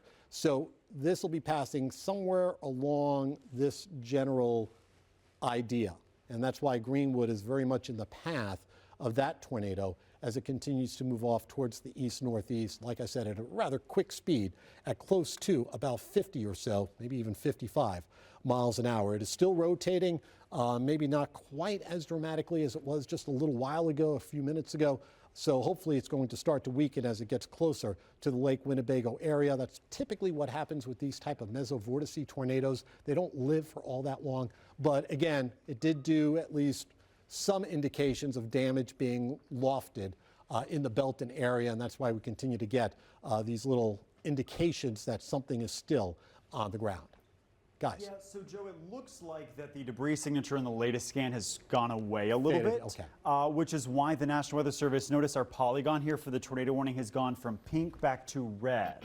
So the National Weather Service still saying this is a radar indicated tornado based on the rotation we're seeing. And this is right near Greenwood, Lake Winnebago, just on the south side of Lee's Summit there at 150 Highway and 291 Highway in southeastern Jackson County. But the debris has lifted, so that means the confirmed tornado that we had near Belton and Raymore about 5 minutes ago, probably not on the ground. It could still touch down or spin up at any moment, although to me it does kind of look like this storm is almost occluding. So it kind of spun up and now it's going to be gone. We'll have to watch for any more spin ups on the leading edge of this line, especially as this tracks into eastern Jackson County over the next 30 minutes. But again, the worst of the rotation and strongest winds right now is over Greenwood, Lee's Summit, Lake Winnebago, about to move into Lake Lotawana and Pleasant Hill. So when I put on the rotation tracker here, notice it's interesting, Karli, the strongest rotation we've had in the last hour was just south of Belton about 10-15 minutes ago when that warning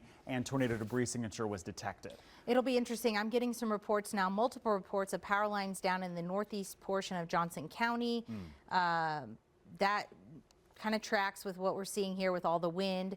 And there was actually a trooper who was watching the tornado on the ground near Belton. And I'm trying to scroll through these really quickly. I'm sorry. And it looks like our storm ranger is almost to Belton. So I want to see if they can get any damage maybe on the south side of Belton.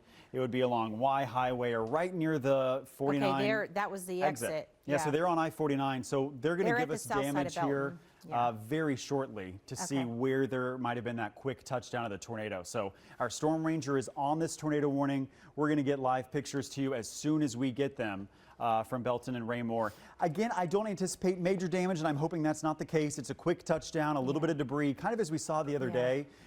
You know, that debris could be leaves. It could be a pile of wood or burn piles. Lee's Summit now. But this is now the Lee's Summit view. That's and 50 you can see Highway the and visibility. 3rd Street. So this is kind of what we were dealing with in Belton there briefly as it rolled through. So this is where we still have that tornado warning.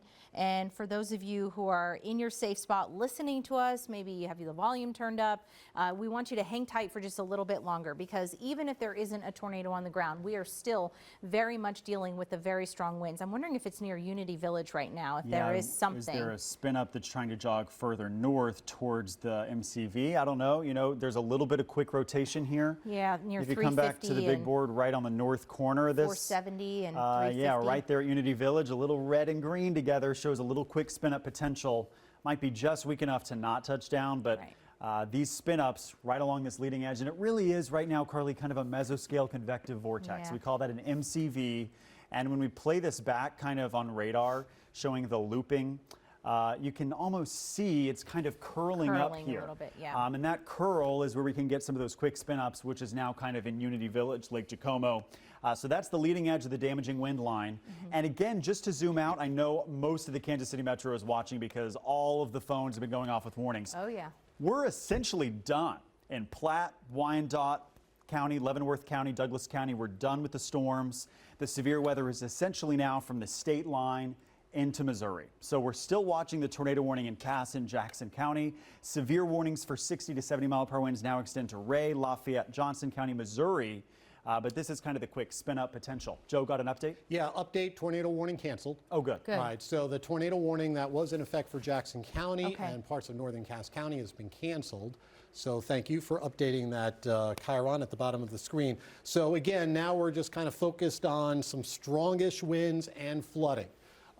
We haven't really, in the last about 15, 20 minutes or so, seen any reports of any strong sustained winds. We've seen lots of reports of some power outages. I checked with Evergy just a couple of minutes ago, and they were reporting close to about 13,000 customers without power. As Jacob mentioned, the worst of the weather now is pushing east of the I-35 corridor. All right, so again, remember, just so you know, and I'm updating this before our computers update it, this tornado warning that was in effect for southern Jackson County and the far northern portion of Cass County, that has been dropped. So no more tornado warning for the folks in Lee Summit. You could come out of your safe spot. I will tell you, though, that it is just coming down like crazy, and we still have the potential of at least some 60-mile-an-hour winds, if not maybe something a little bit more. The strongest of that, Bo Echo, big old loud crack of thunder right here, has moved right towards the radar site. And that maybe was partly a contributor to that quick little mesovortex tornado that did touch down for at least a short amount of time in the Belton area. I haven't gotten any reports of any damage from Belton, but just be aware that this is still a pretty nasty little storm as it continues to move off towards the north and east. So on a big scale of things, let's track it.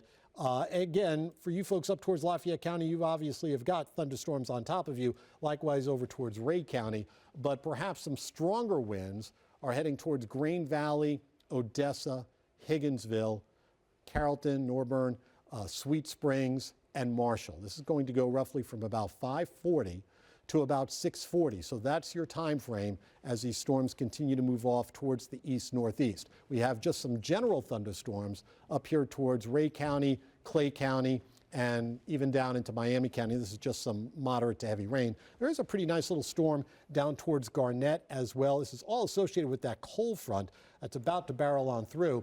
And as we go further on down towards the south, strong thunderstorms, maybe a couple of severe little areas of gusty winds, but these thunderstorms are not overly concerning, probably more or less garden variety, maybe some pea to marble quarter-size hail, maybe some 60-mile-an-hour winds. And again, we do have a severe thunderstorm warning that's been issued, including Lafayette County, Johnson County on the Missouri side, and the northwestern portion of Henry County. And again, this is going to be in this general area off towards the east of Kansas City. This is an area that has not had any thunderstorms.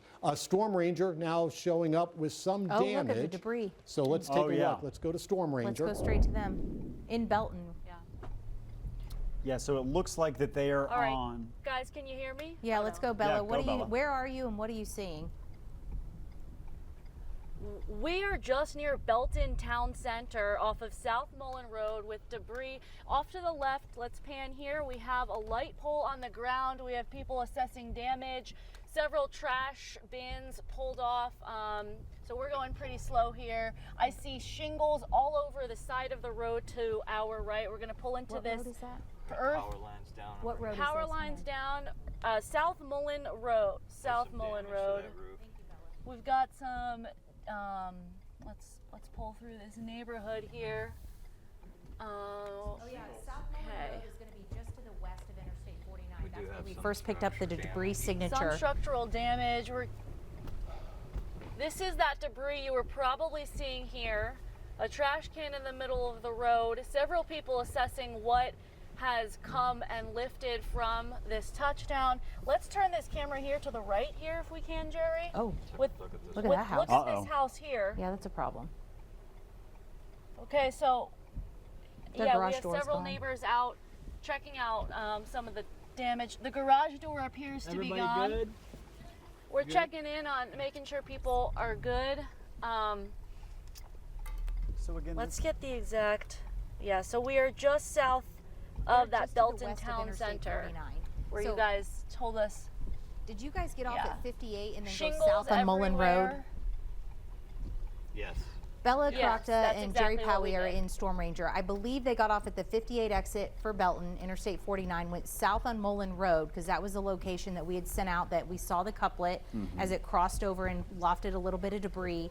This neighborhood here, 173rd down to Cambridge Road, all the way. There are a bunch of neighborhoods all throughout there that I'm And wondering you if can that's see where a they're lot of the located. debris on the road that you're looking at. Again, this is just on the south side of Belton where we had a confirmed tornado debris signature about 20 minutes ago.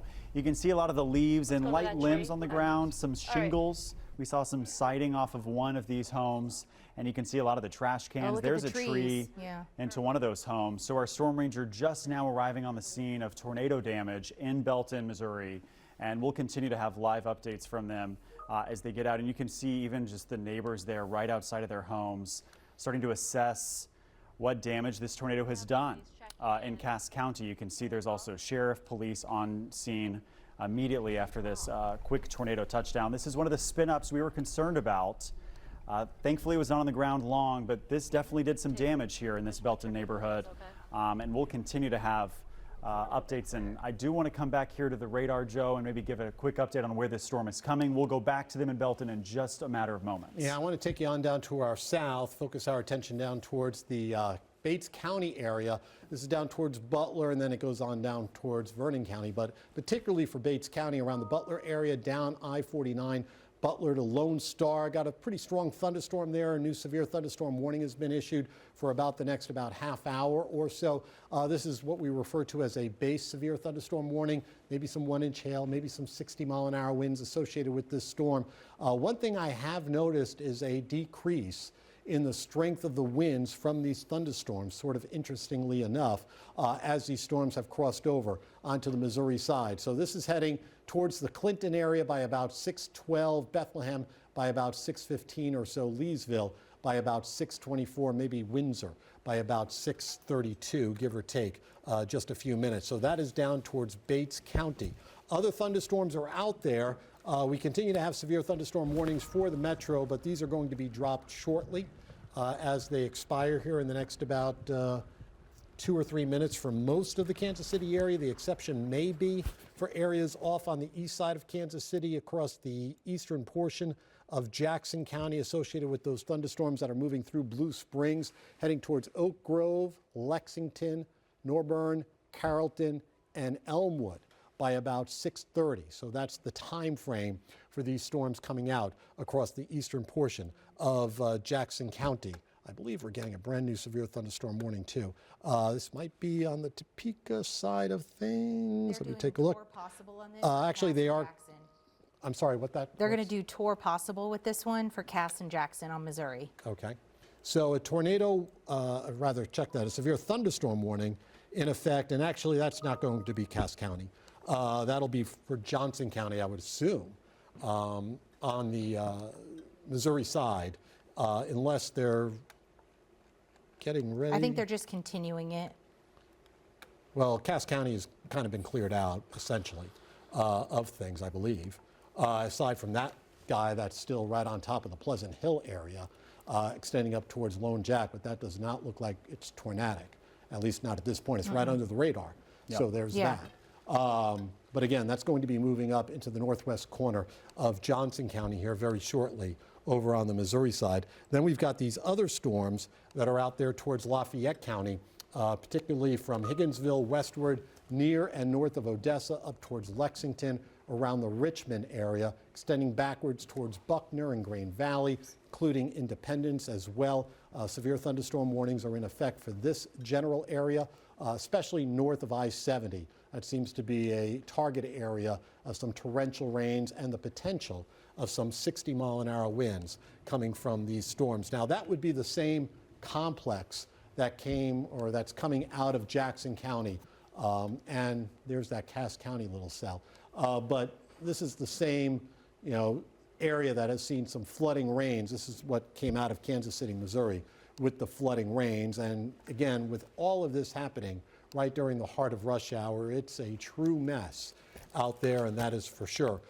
Broader view, though, and something that we've been kind of reminding you about is things are going to be improving here. So mostly the back edge of the rain from I-70 north is right along I-35. So there's your clearing trend. We still have some rain going on down here towards Ottawa and Garnett, also down towards Butler, some heavy thunderstorm activity. And the heavy thunderstorms continue through the northern reaches of Lafayette County, right along the Missouri River. And then some other thunderstorms continue further up towards the north and east. These are more or less your typical severe thunderstorms with some potential of 60-mile-an-hour winds, maybe some smallish hail.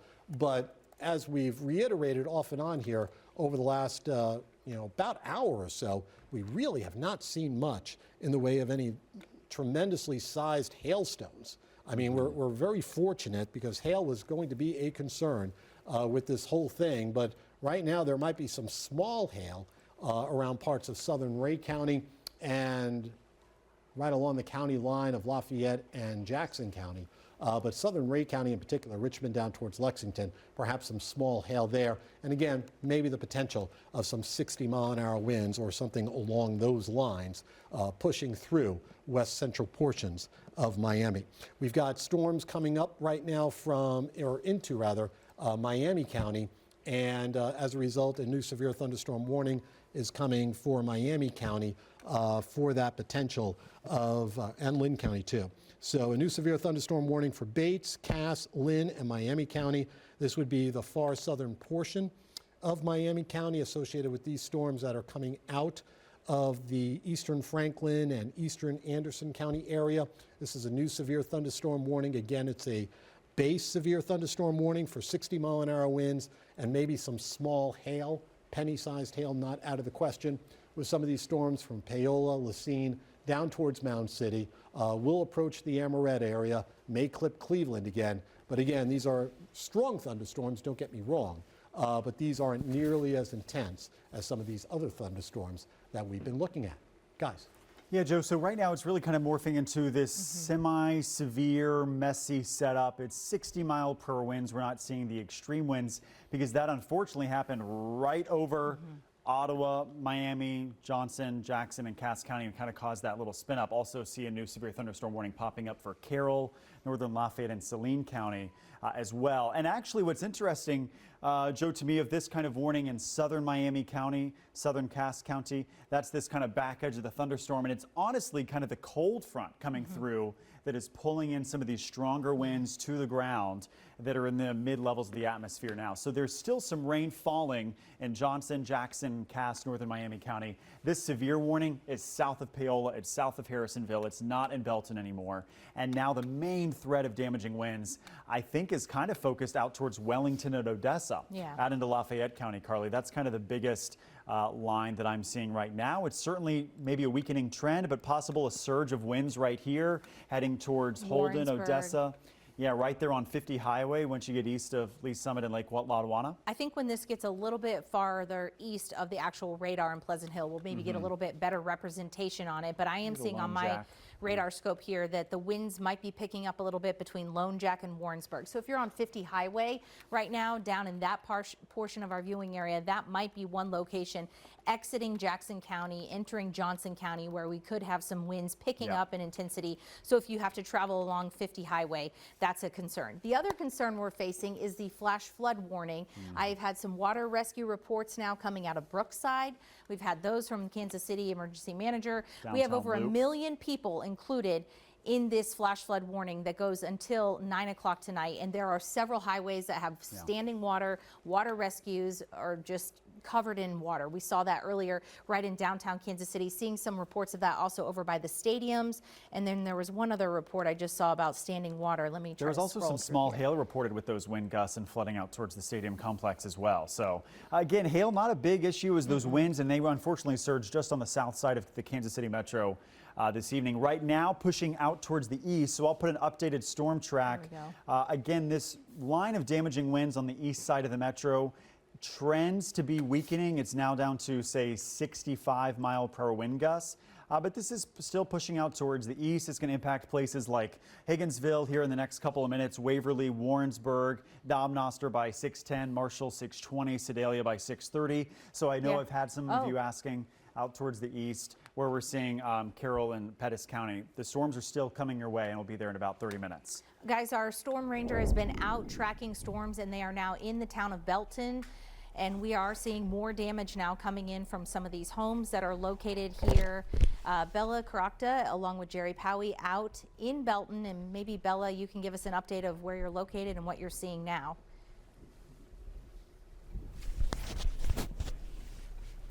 Yeah, Carly, we are right south of the Belton Town Center. I'm going to flip the camera here so you can see as people are assessing damage. Flip that around. You can tell people are on the phone, the siding of roofs here. Jerry, our photographer, is out actually speaking with some people. Get out and talk. Let me. Yeah, if I can get out. Now the microphone though won't. I won't be able to leave the car, unfortunately. So. Okay. We're working on getting some other crews down there because of the microphone situation. Bella, what kind of debris and damage are you seeing? Because we're seeing some of the homes that have roof damage or siding or garage doors blown out, a little bit of tree damage. Any other structural damage you're seeing? We're seeing windows completely out here. Can you see that there? Oh, yeah. I can do my best to rotate that camera. Windows completely torn out, siding. In fact, in this same room, if you look closer, get up here. Bear with me as I work on this. First time out in the Storm Ranger. Yeah, holes right through that roof. You can see it's almost like a dollhouse. I think I see a couch in this one here. Let's zoom out, take a wider picture, see what else what type of damage we have down in this way. All right. And has anyone checked, are we all good as far as injuries? Everyone's okay in those buildings that have the more significant impacts on their roofs? Yeah. Okay. All right. I can tell you that the fire department is here. Okay. And that we saw sheriff's officers and police assessing each, going door to door to each house and asking if everyone was okay inside. I saw at least 4 different crews doing that assessment for safety purposes. Okay, good deal there. For those of you who are just joining us, earlier we did have a brief tornado touchdown on the west side of the Interstate 49 corridor in the town of Belton. We are on the west side of Belton, the Interstate 49 corridor right now on the west side of that in Belton, just south of 58 Highway. That's where Bella Caracta is located and where we are seeing some damage to structures, some roof damage, some siding, some windows, some tree damage as well. And that's what most likely we saw lofted up on our radar signature and what prompted that debris signature on our radar not that long ago. You just happen to be coming ahead of that Boeing line of very strong winds, and we're in the right place at the right time to see this damage within minutes of it happening. We are seeing some potential reports of maybe some damage on the other side of Interstate 49, and we have some crews that are in track to go check that out as well on the east side of Interstate 49, also in the town of Belton. But seeing some damage now reported from a brief tornado touchdown. It was observed. We could actually see the wind shifting in real time as it crossed over the interstate from our scout cameras there, right at 58 Highway and Interstate 49. So this is one location. We did have a tornado touchdown briefly earlier this afternoon in Atchison County, Kansas, or just south of Atchison County, the town of Atchison in Atchison County on the Kansas side, and we'll continue to keep an eye on Belton. Right now, though, I want to send it back over to Joe, maybe give us an update on all the additional warnings that are ongoing at the moment. All right, let's take you on down towards the south. We're taking you down into Bates County in particular. Heavy thunderstorms right now from Adrian to Butler to Rich Hill. over towards Appleton City. These storms are moving off towards the east-northeast at around 50-ish miles per hour, heading towards the Windsor, Clinton area, Appleton City, and Blairstown as well. Again, the timing on these would bring it into Clinton by about 6:12, Leesville by about 6:25, Windsor by 6:30, Sedalia by about 6:25, Stover by about 7:02, and Tipton by about 7:16. These thunderstorms are producing some torrential rains, maybe some hail, perhaps some penny to near dime, perhaps some quarter-size hailstones.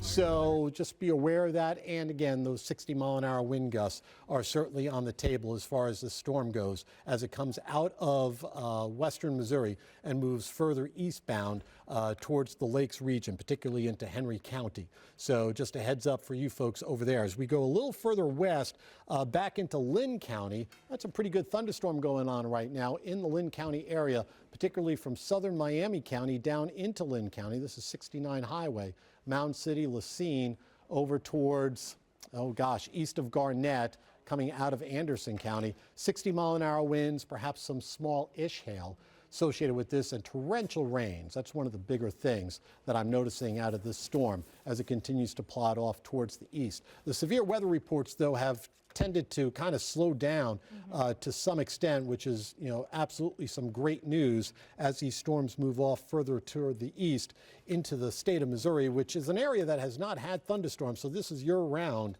of thunderstorms coming your way. But again, it's just kind of a now mishmash of thunderstorm activity with winds potentially 60 miles an hour. That might be a push in some areas. Haven't seen too many reports of even that lately. But we still have a whole wealth of severe thunderstorm warnings that are in effect. Basically, most areas east of I-35. For those of you in Jackson County, you're fine. You're out of the worst of the weather, except right along the county line of Jackson and Lafayette County. So Jackson County, you're doing much better. Down towards Lynn County and Miami County, we still have some pretty strong thunderstorm activity. Paola south towards Lacine and Mound City, over towards the Archie and Butler area. Pretty strong thunderstorms moving through eastern portions of Bates County, moving into Henry County as well. So we'll go ahead and kind of put a storm track on, again, this one chunk of thunderstorm activity that's moving right into the Henry County area, moving right into an area that has seen some pretty decent, weather during the course of the week. And when I say decent, I don't mean it in a good way. Heading towards Lowry City, 6:11, Clinton by about 6:13, Leesville by about 6:26, Lincoln by about 6:39, and Cole Camp by about 6:48. So that's this complex of thunderstorms coming out of the eastern portion of Bates County, likewise northeastern portions of Vernon County, and moving into St. Clair County and Henry County. Still some pretty strong thunderstorm weather, lots of heavy rain, perhaps some 60-mile-an-hour winds coming down from the Bates County area. Karli.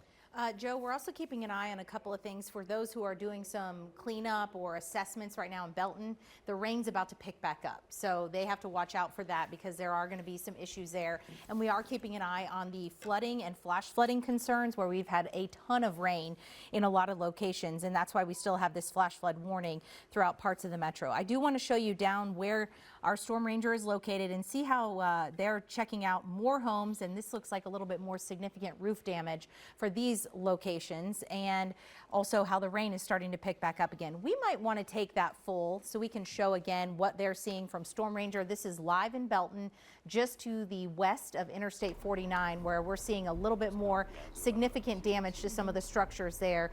It looks like the roofs, the siding, the windows, maybe some of the outdoor units, some of the trees, taking some pretty significant damage. Little pictures there. Sent them, you can hear the Okay, I thought we were hearing from Jerry there for a second. So, Joe, I do want to set the scene because I know a lot of folks are wondering, okay, are we good? Are we not good? Are we done? Are we not done? They did drop a lot of the tornado watch counties. So if we want to show that, we might go back to Bella and Jerry. Oh, okay. All right, let me really quickly recap and then we'll start the 6 o'clock news. The tornado watch, indicated by the orange, dropped now for a good chunk of the metro. Only Jackson County still underneath that tornado watch and subsequent severe thunderstorm warning.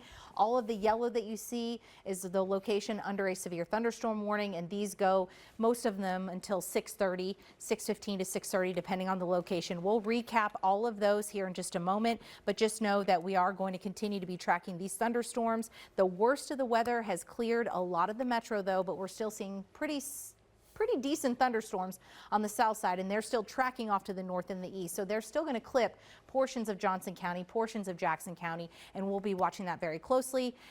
We will get back to Joe and also to our crews out in the field for damage. But first, Fox 4 News at 6 starts right now.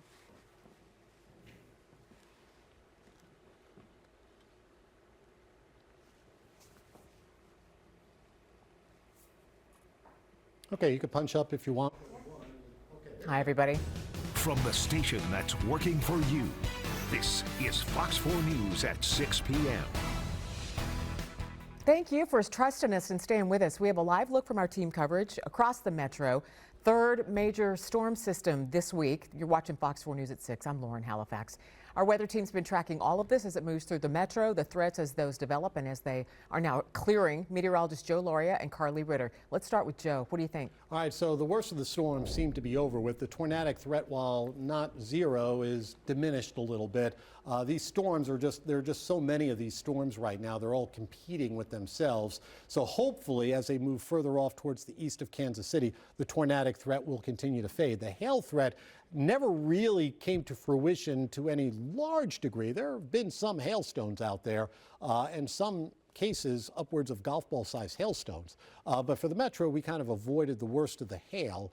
And in a lot of cases for the metro, we avoided the worst of the straight line winds. However, down towards the Belton area, there was a quick tornado touchdown that did damage, and we'll be going down to Belton here in just a second. But you could see the cluster of thunderstorms. There's still a little bit more rain seemingly developing now on the backside over towards Douglas County. That's going to move up back into the metro. So this will be something just a little quickly moving on through. So I was kind of hoping we'd be done with the rain, but there's still a little bit more rain on the backside that's going to come on in, but it's not severe. The risk of severe weather now shifting off towards the east of Kansas City. Let's go ahead and take you to one area in particular. Strong thunderstorms continuing from Salt Creek to Hale to Carrollton to Waverly, over towards Higginsville and up towards Richmond.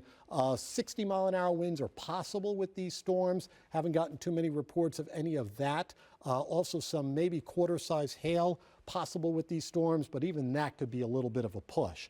So hopefully the worst of the weather is coming to an end for our viewing area, but we'll continue to watch things. Again, severe thunderstorm warnings, kind of a dime a dozen right now off towards the east of Kansas City. Some of the stronger storms right now, as a matter of fact, are down here towards the Oak Grove area. So just kind of be aware of what's going on from Carrollton to Waverly, and then extending on down towards Odessa and around Mayview and Higginsville. Pretty strong thunderstorms rumbling on through. I'll go further on down towards the Leeton area, over towards Urick, strong thunderstorms.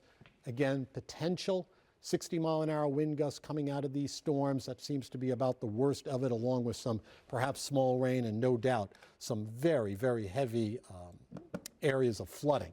That seems to be a big issue, certainly was a big issue for us here in Kansas City. Here are the storms that are moving through the northern reaches of St. Clair County. That's a pretty beefy thunderstorm right now. South of Montrose, that's heading towards Lowry City. Over towards the Lowry City area by about 6:18, Vista by about 6:30, Iconium once again by about 6:32. So that's a pretty strong thunderstorm moving into the northern reaches of St. Clair County. Other thunderstorms continue on the backside of this as well as they continue to move off towards the east at around 50 or 55 miles an hour, give or take. Once you get into Lynn County, over on the Kansas side, strong thunderstorms, torrential rains. There's probably some flooding going on along 69 and 169 because Lynn County's been hit a couple of times with some torrential rains here over the last hour or so, maybe even a little bit longer than that. So watch for flooding, and we've seen some water rescues, at least here in the heart of Kansas City, our usual flood-prone areas, but even some areas that typically don't have as big of an issue with some flooding. There's been some issues with some flooding as well. More on that. Here's meteorologist Karli Ritter.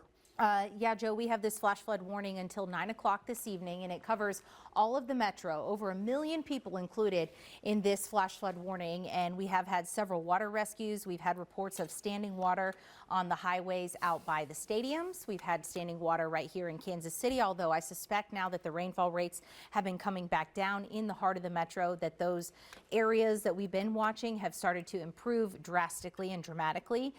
Here's a live look at radar right now, and for those of you keeping tabs, Bella Caracta is down in Belton, and we're going to check in with her in just a minute. But I want to set the scene one last time to show you where all of our watches and warnings are located.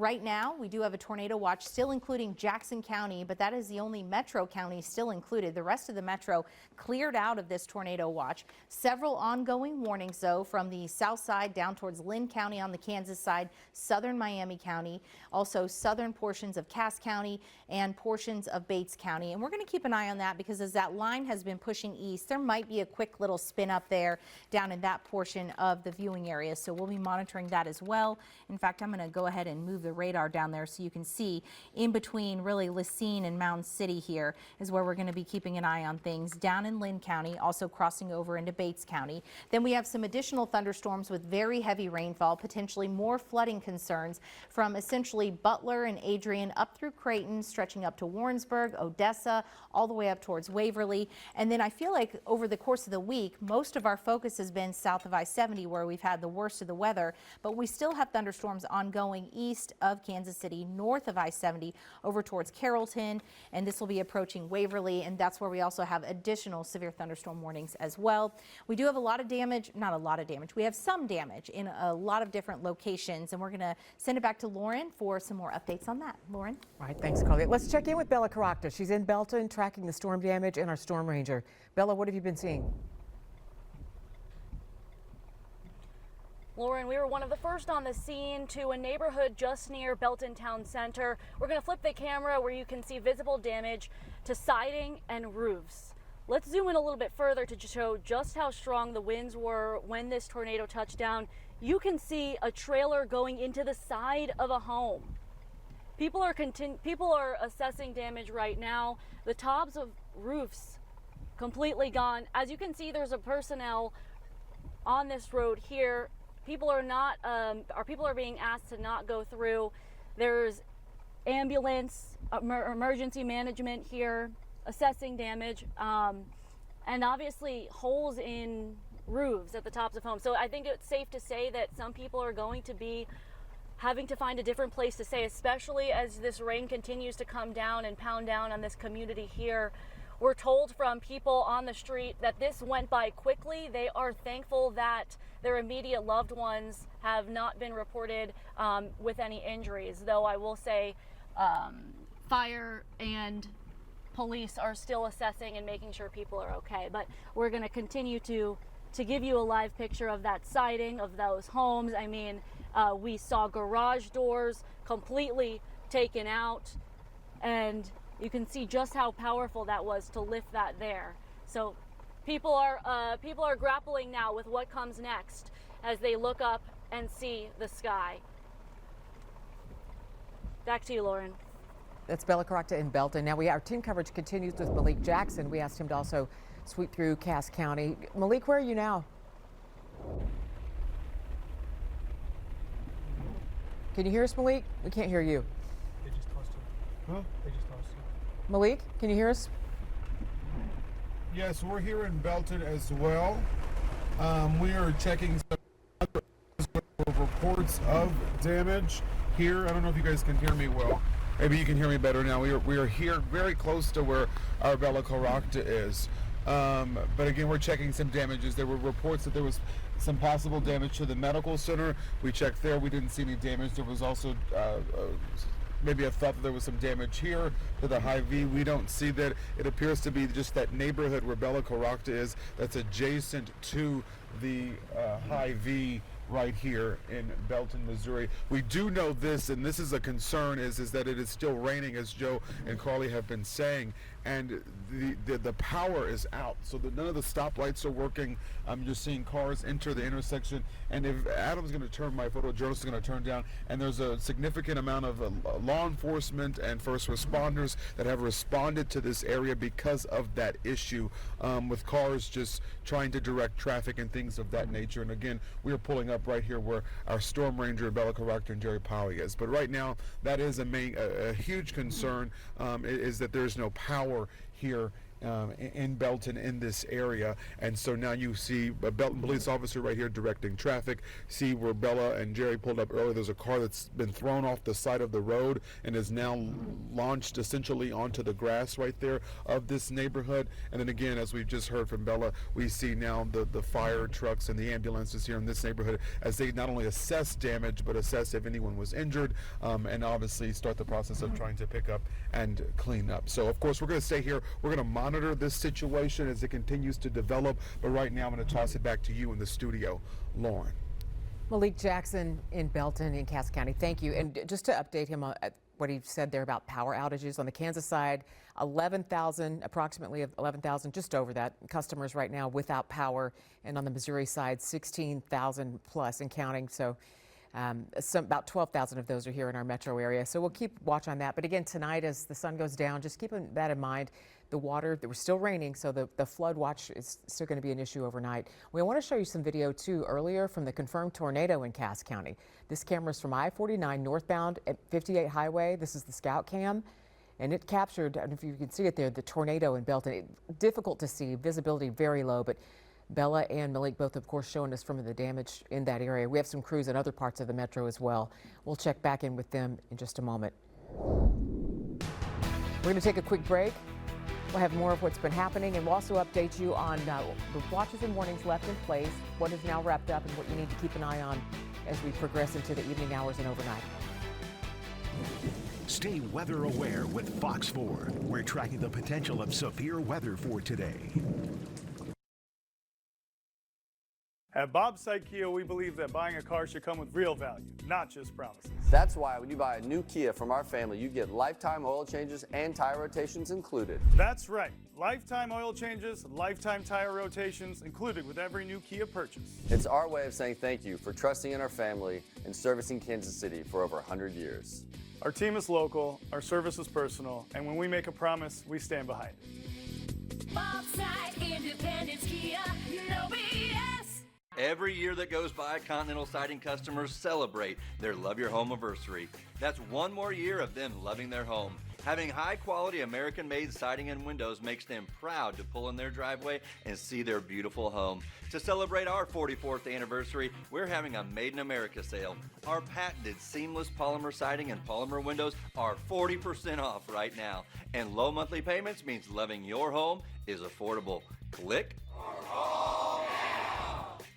Chevy trucks are as capable and dependable as the Chevy people who drive them. You probably know one, your sister, your buddy, the ones who always show up. They all have that little extra something. And maybe you got it too. It's Chevy Truck Month. Get supplier discount for everyone pricing for over $8,300 in total value on this 2026 Chevy Silverado 1500. Plus, Costco executive members can get a $12.50 members-only incentive. Style or substance. Somehow, it became one or the other. But there is another choice. Not stopping until you have everything in the GMC Sierra. Or get a total value of over $11,500 on this Sierra 1500 model when you trade in an eligible vehicle. That's 20% below MSRP. Before cancer, I believed the universe could heal anything. But I was down to one last option, one last hope. I became one of the first in the world to be part of a revolutionary clinical trial. Turns out that it was the miracle of science that saved me. What they're discovering up there is boggling to the mind. You should see what they're discovering down here.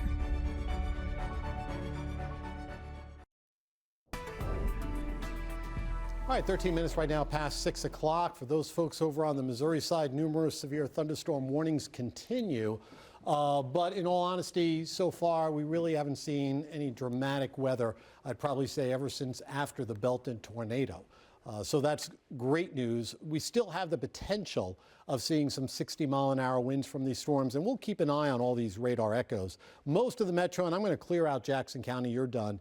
You don't have to worry about severe thunderstorms for the rest of the evening, and that tornado watch will be dropping for you here pretty soon. We still have some strong thunderstorms, though, southern Miami down to Lynn County, Bates County as well, and then a whole line of thunderstorms and potentially some severe weather stretching from northeastern Missouri, where we've got some tornadoes, down towards Lafayette County, Johnson County, Henry County, and down into St. Clair County as well. So a busy late afternoon and early evening as we expected. Metro not quite done yet with the rain. We still have some light rain, maybe a few rumbles of thunder coming into the metro again. This is just kind of like on the back side of things. But the strongest storms are right down through here, and then they extend off towards the east of Kansas City, especially into Carroll County and eastern portions of Lafayette County, and then western Henry, St. Clair, Bates County, getting it pretty good. And then this storm in eastern Lynn County, that's a pretty strong storm as well. For the metro itself, again, now we're down to our garden variety thunderstorms, just some nice rains that are coming on down, but in some cases, as Karli mentioned earlier, a ridiculous amount of rain. Boy, I tell you what, the flooding downtown Kansas City, it happened, and it happened fast, and it was a mess there for a little while. It was coming down like crazy. Off to the east we go from Carrollton, over to Marshall, over towards Concordia, down towards Warrensburg. Strong thunderstorms, potentially some severe weather, maybe some 60-mile-an-hour winds, perhaps some small hail coming from this stuff, anywhere from P to perhaps upwards of quarter-size hailstones, although, to be honest, I have not seen any reports lately of any quarter-size hailstones, so that's good. One of the bullets that we did dodge, at least so far, out of this whole thing is getting the larger hail from more of the area. There was some of that up to our north earlier, but at least around Kansas City, the hail has not been overly dramatic, just, you know, your typical kind of thunderstorm type of hail, but nothing too large. Here's down towards western Henry County, northern reaches of St. Clair County. That's a pretty beefy thunderstorm. St. Clair County under a severe thunderstorm warning as well. Again, 60-mile-an-hour winds on the table with this storm, and also with these storms moving through western Bates County, northwestern Bates County, and the far eastern portion of Lynn County too. So some pretty strong thunderstorms are still out there, but we're kind of transitioning, it appears, to more or less our usual lower end severe weather risks. So that's good. Here are the reports. Again, for the heart of Kansas City, and this will probably fill in a little bit more. I'm seeing some other reports trickling in about power lines down and that type of activity. A tremendous amount of lightning with this stuff. Some strong winds out there by the stadium. Arrowhead reported 70-mile-an-hour winds. There's that tornado touchdown. It was probably brief in the Belton area, definitely doing damage though. And then Karli was telling us earlier when this whole coverage started around 3 o'clock of that brief tornado touchdown in the southeastern portion of Atchison County on the Kansas side, and that weakened as it moved off towards the Missouri side. But there have been some larger hail reports, especially up to our north. This is kind of where storms initially formed, and they had all the energy in the atmosphere to sort of work with. Some stronger winds came out of this. So we had a bow echo coming out of Osage County, cranking out 60 to 70 plus mile-an-hour winds into Franklin County. It did weaken to a large extent into Miami County, but there are about 3,000 customers without power right now down into Miami County. And there were some strong winds and some damaging winds around the Spring Hill area from these storms. So that was an afternoon, and things are going to start to settle down. If you're looking for better weather, it's coming. It's going to be a great weekend here in Kansas City. Look at these temperatures. They have crashed. We're down into the 60s, 50s north and west of here, and it's still pretty darn warm once you get from roughly 65 Highway eastward. Look at Columbia. They're still at 80. They're enjoying the weather we had this afternoon. They're going to get the rougher storms over the next 1 to 2 hours. But 63 in Carrollton, 64 KCI, Olathe right now, 62. It's going to drop down to near 40 for tomorrow morning and then struggle in the afternoon. We may struggle to get to 55 degrees with wind. Tomorrow's going to be a blustery and chilly day for the area, and we could have a little bit of a light frost or a little light freeze for parts of the area on Sunday morning. So chillier weather for tomorrow, a big change. Like I've told you all week, this is a flusher cold front. It's flushing away all the nasty weather, all the heat, all the humidity, and it's replacing it with much cooler weather moving on through.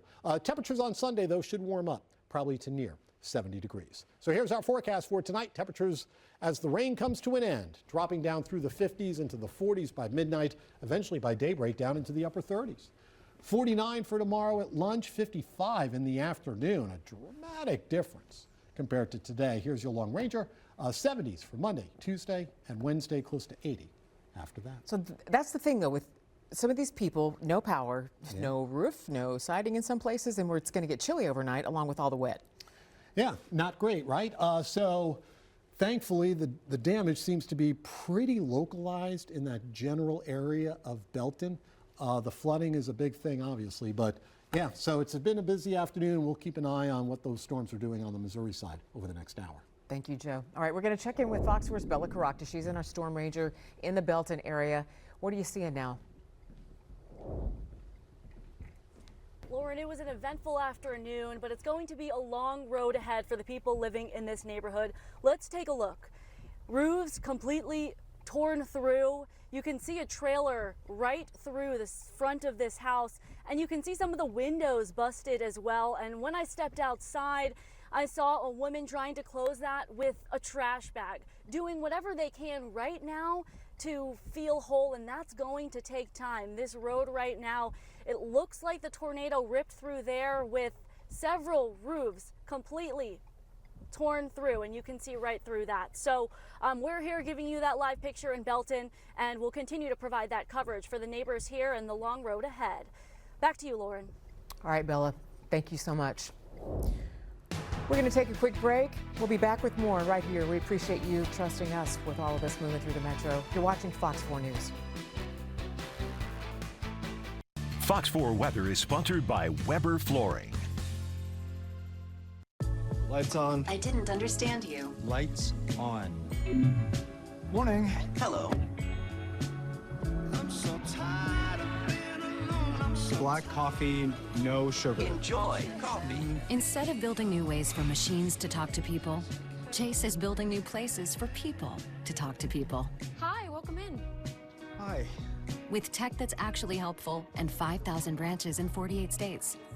Chase, make more of what's yours.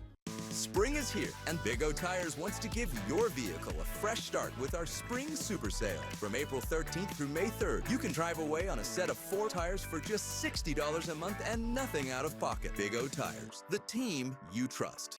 Sutherland's is the #1 full-service bad boy dealer in Kansas City. We are proud to be known as Bad Boy Country. Whether you're a pro or homeowner, Sutherland's has just the right mower for you. Expect power, comfort, and performance.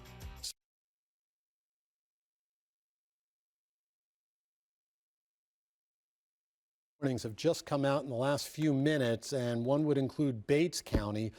These are radar indicated areas of rotation. So Bates County now under a tornado warning, as well as St. Clair County. That was a storm that I was just showing you a little while ago in St. Clair County. That is trying to do something down there towards the south and west of Lowry City. So now St. Clair County and Bates County are both under tornado warnings. For the Bates County storm, this is probably one of those leading edge type of things, similar to what we saw move into the Belton area just a little while ago. That would be probably right around and in general in this corridor right in through there. And I'll kind of put a little storm track on this for you right in through there. For you folks down in Bates County in particular, around Lone Oak, be on the lookout for this. Again, this is a radar indicated rotation. The tornado warning will go until about 7 o'clock or so. So it's heading towards Lone Oak by about 6:37, Hudson by about 6:53, and Appleton City by about 6:58. This is west of I-49. Here's Butler. If everything works out, it'll pass south of Butler, but it may get kind of close to the Rich Hill area. So again, the circulation that we're concerned about is in general right about there and maybe even a little further south as well. But for the most part, this is an area that is of a concern in terms of the possibility of one of these quick little spin-ups down towards the Bates County area. For St. Clair County, you too are under a tornado warning.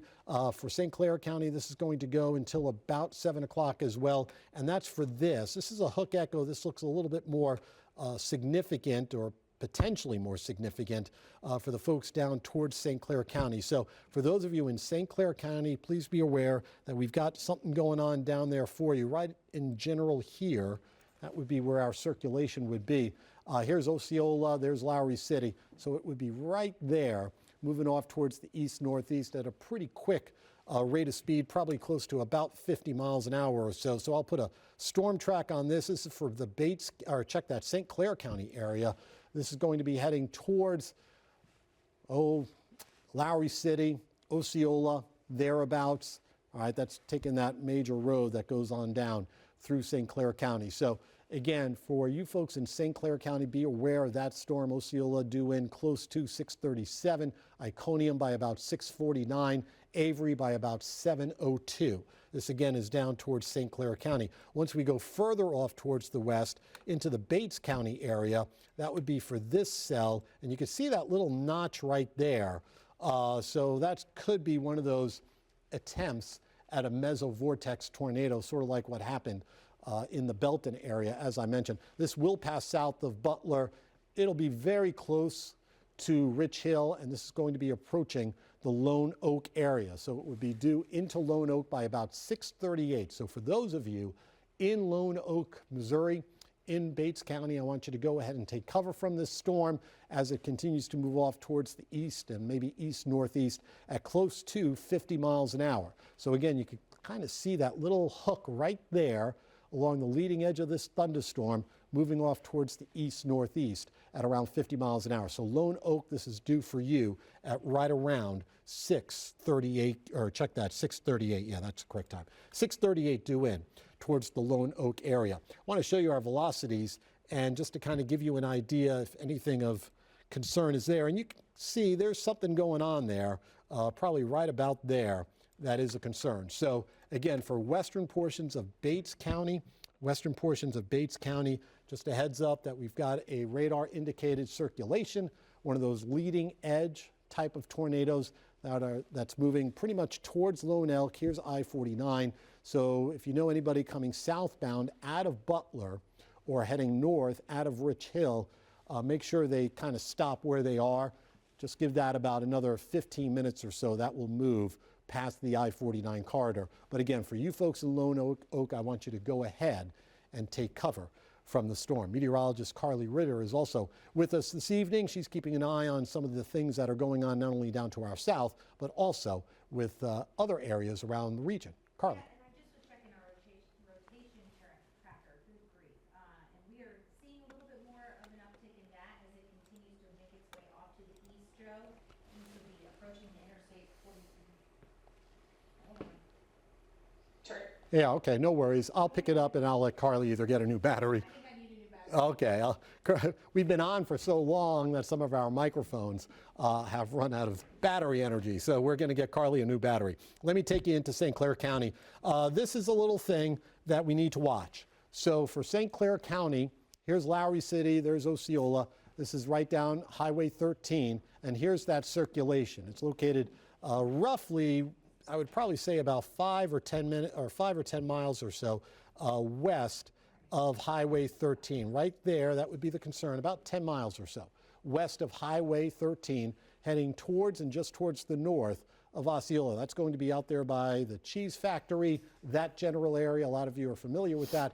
Lowry City, again, right there. There's Osceola.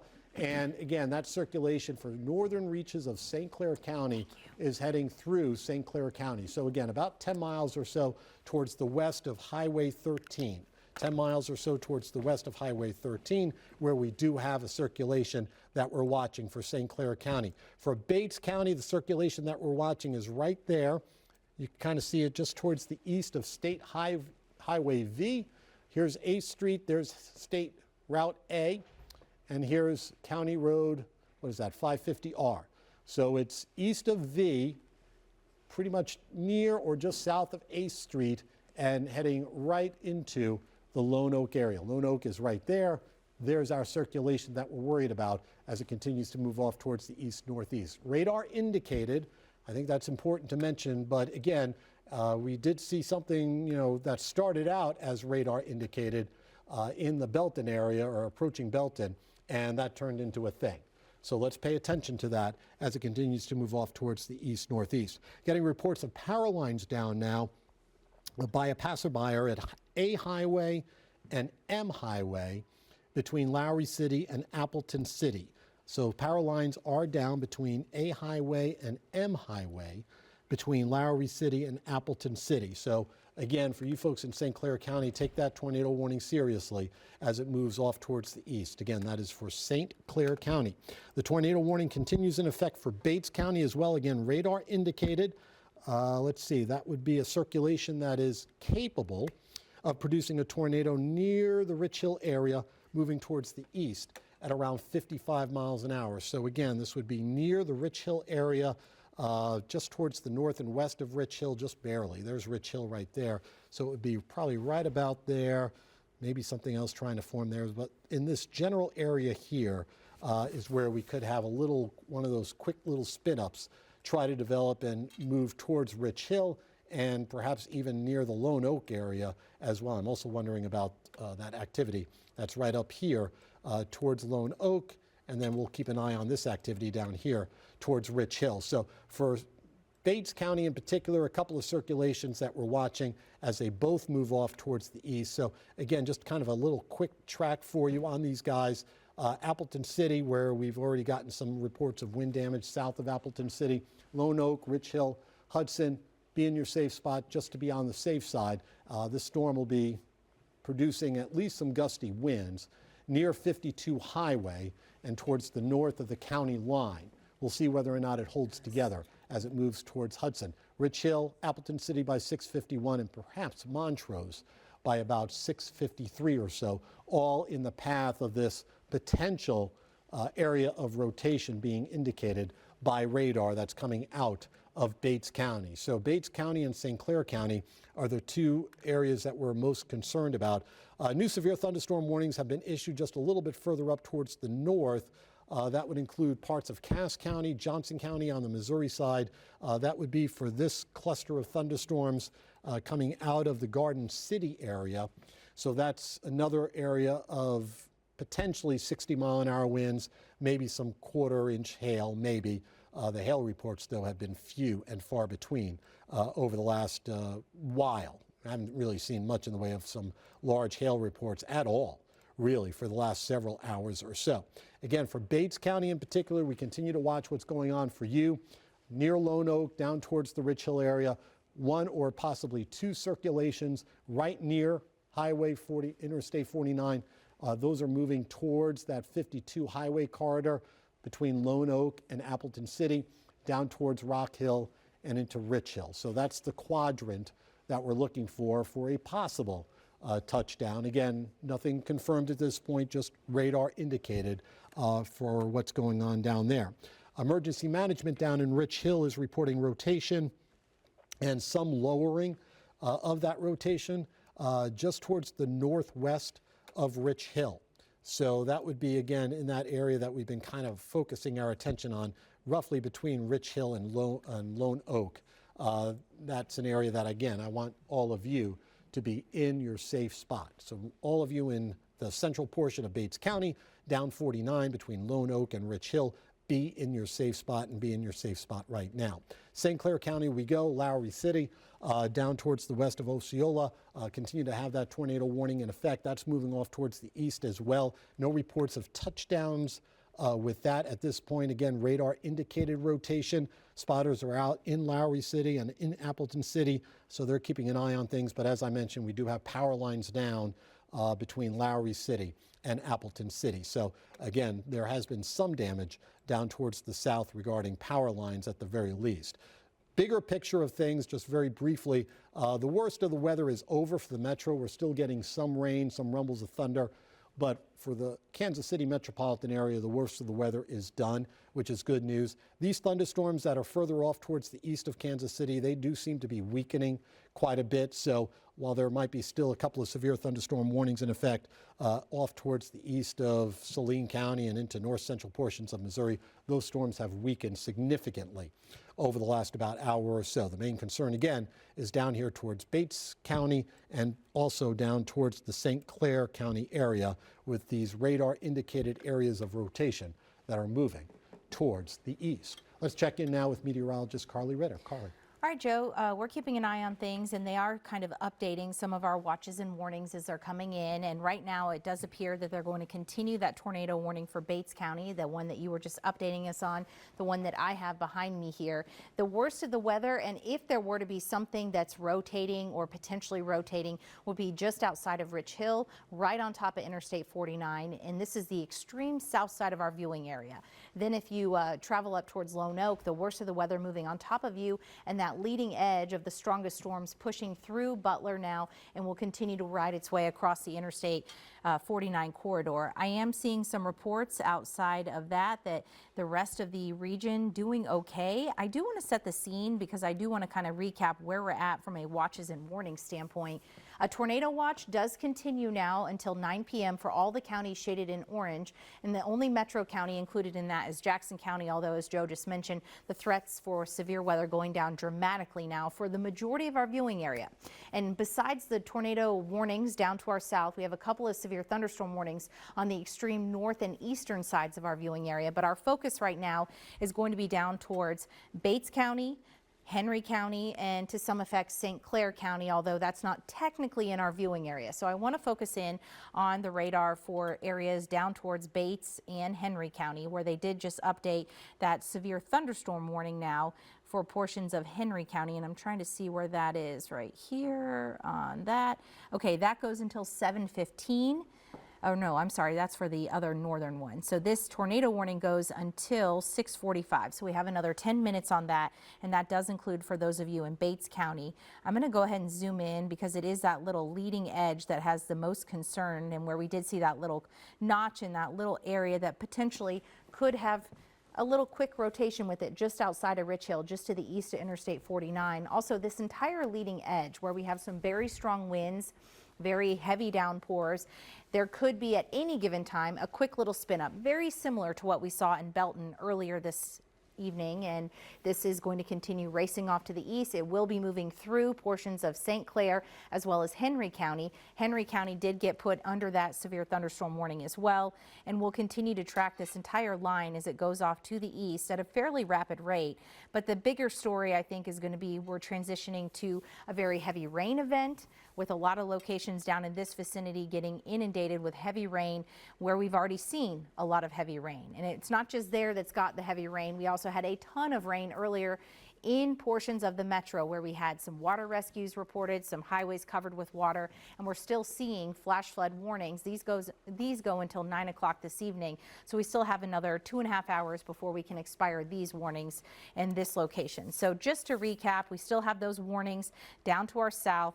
One radar indicated tornado warning for portions of Bates County, a little severe thunderstorm warning with maybe a tour possible in Henry County, and then that St. Clair warning as well that's moving just to the north of Osceola and will continue to eventually impact areas near Warsaw. So if you're watching us in Warsaw and Benton County, I want to give you a heads up that this is moving in your general direction, and we'll continue to monitor that particular storm as well. So let me actually scoot over to that one because we do have some viewers who watch us in Warsaw. And for those of you in Warsaw, it might track just to your south, closer to Valley View or Wisdom and Bentonville, but it is moving just to the north right now of Osceola and will continue to push off towards the east. Joe, I'm going to keep an eye on the chat. I haven't seen any updated confirmation of anything other than briefly there was some rotation and lowering just outside of Rich Hill, but beyond that, no confirmed touchdowns, no confirmed funnel clouds, just radar indication that there might be some rotation happening down across the south side of our viewing area. So we're going to monitor it very closely, but right now as it stands, the only warning we have goes for about 7 more minutes for Bates County, and then the rest are severe thunderstorm warnings for the rest of Bates County as well as Henry County. All right, so let's pick up the Bates County storm once again. This is going to be over towards the Rich Hill area, from roughly south of Lone Oak to east of Rich Hill. That's that little circulation that we've been keeping an eye on. Again, no reports of anything actually touching the ground there, which is always welcome news, obviously, but it could be a little bit of an area of enhanced winds. So the storm track on this would take it towards Prairie City by about 6:45, Hudson by 6:55, and Appleton City by about 6:58 or so, give or take a minute or two.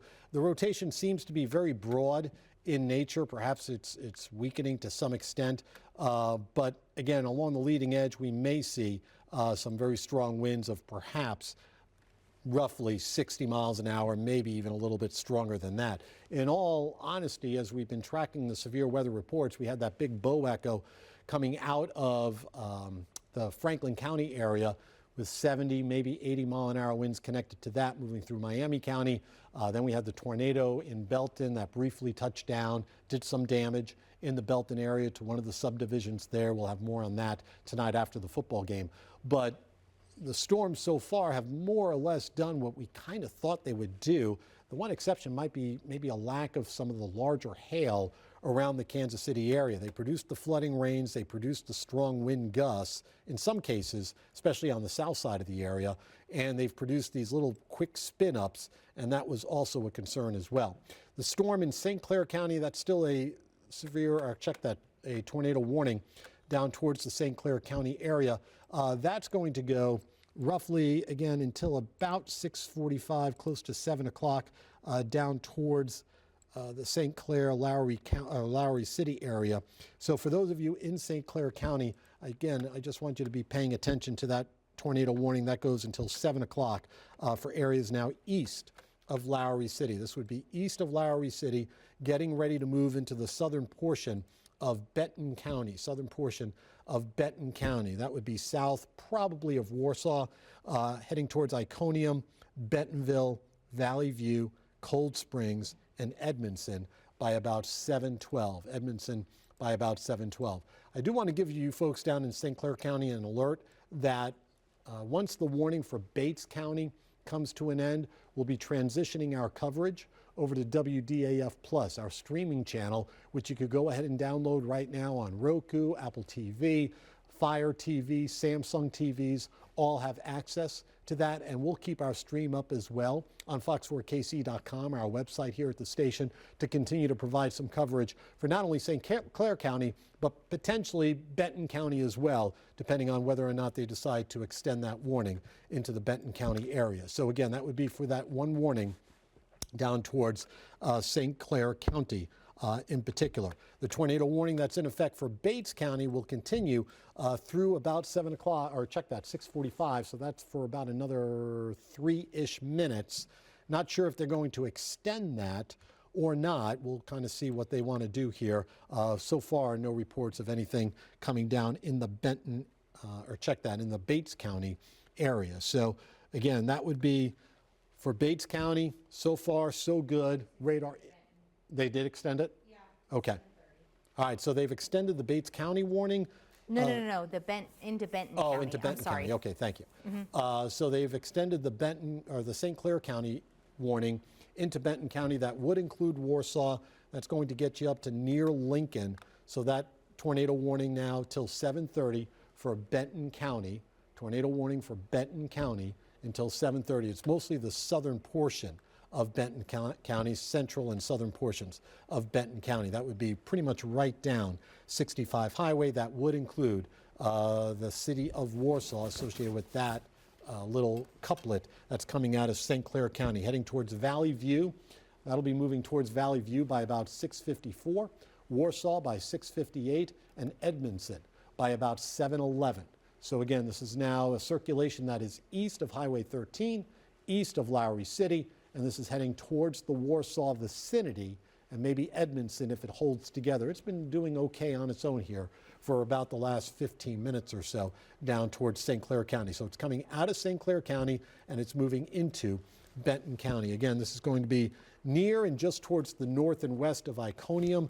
There's Iconium right there, so roughly, give or take, a mile or two north and west of Iconium. This is a very rural area of eastern portions of St. Clair County. Heads up, Wisdom, you'll be in the path of this as it gets closer to you. But again, there's the county line right there. And again, a new tornado warning for Belton County, and that's going to go up until about 7:30 or so. As we broaden out and go back westward into Bates County, we're still watching these little potential mesovortices. The tornado warning continues for Bates County for about another minute or so. As a matter of fact, they've just expired. Yeah. All right, so for Bates County, they've expired your tornado warning. I'm going to keep an eye on that storm in case it decides it wants to intensify just a little bit more as it moves into the northwest corner of St. Clair County. So, again, for those of you in St. Clair and Belton County, I want you to go ahead now and go to our website, fox4kc.com. You could also stay on our app. We'll continue to provide some coverage or live coverage for you of the tornado warning that's coming out of St. Clair County. If you don't have our app, Fire TV, Roku, Samsung, Apple TV, you can go ahead and download it right now, and we'll continue to provide coverage on the app there. For the rest of you, now that the storm in Bates County has come to an end in terms of the tornado warning, we're going to go ahead and stop our on-air coverage and send it off to Wheel of Fortune.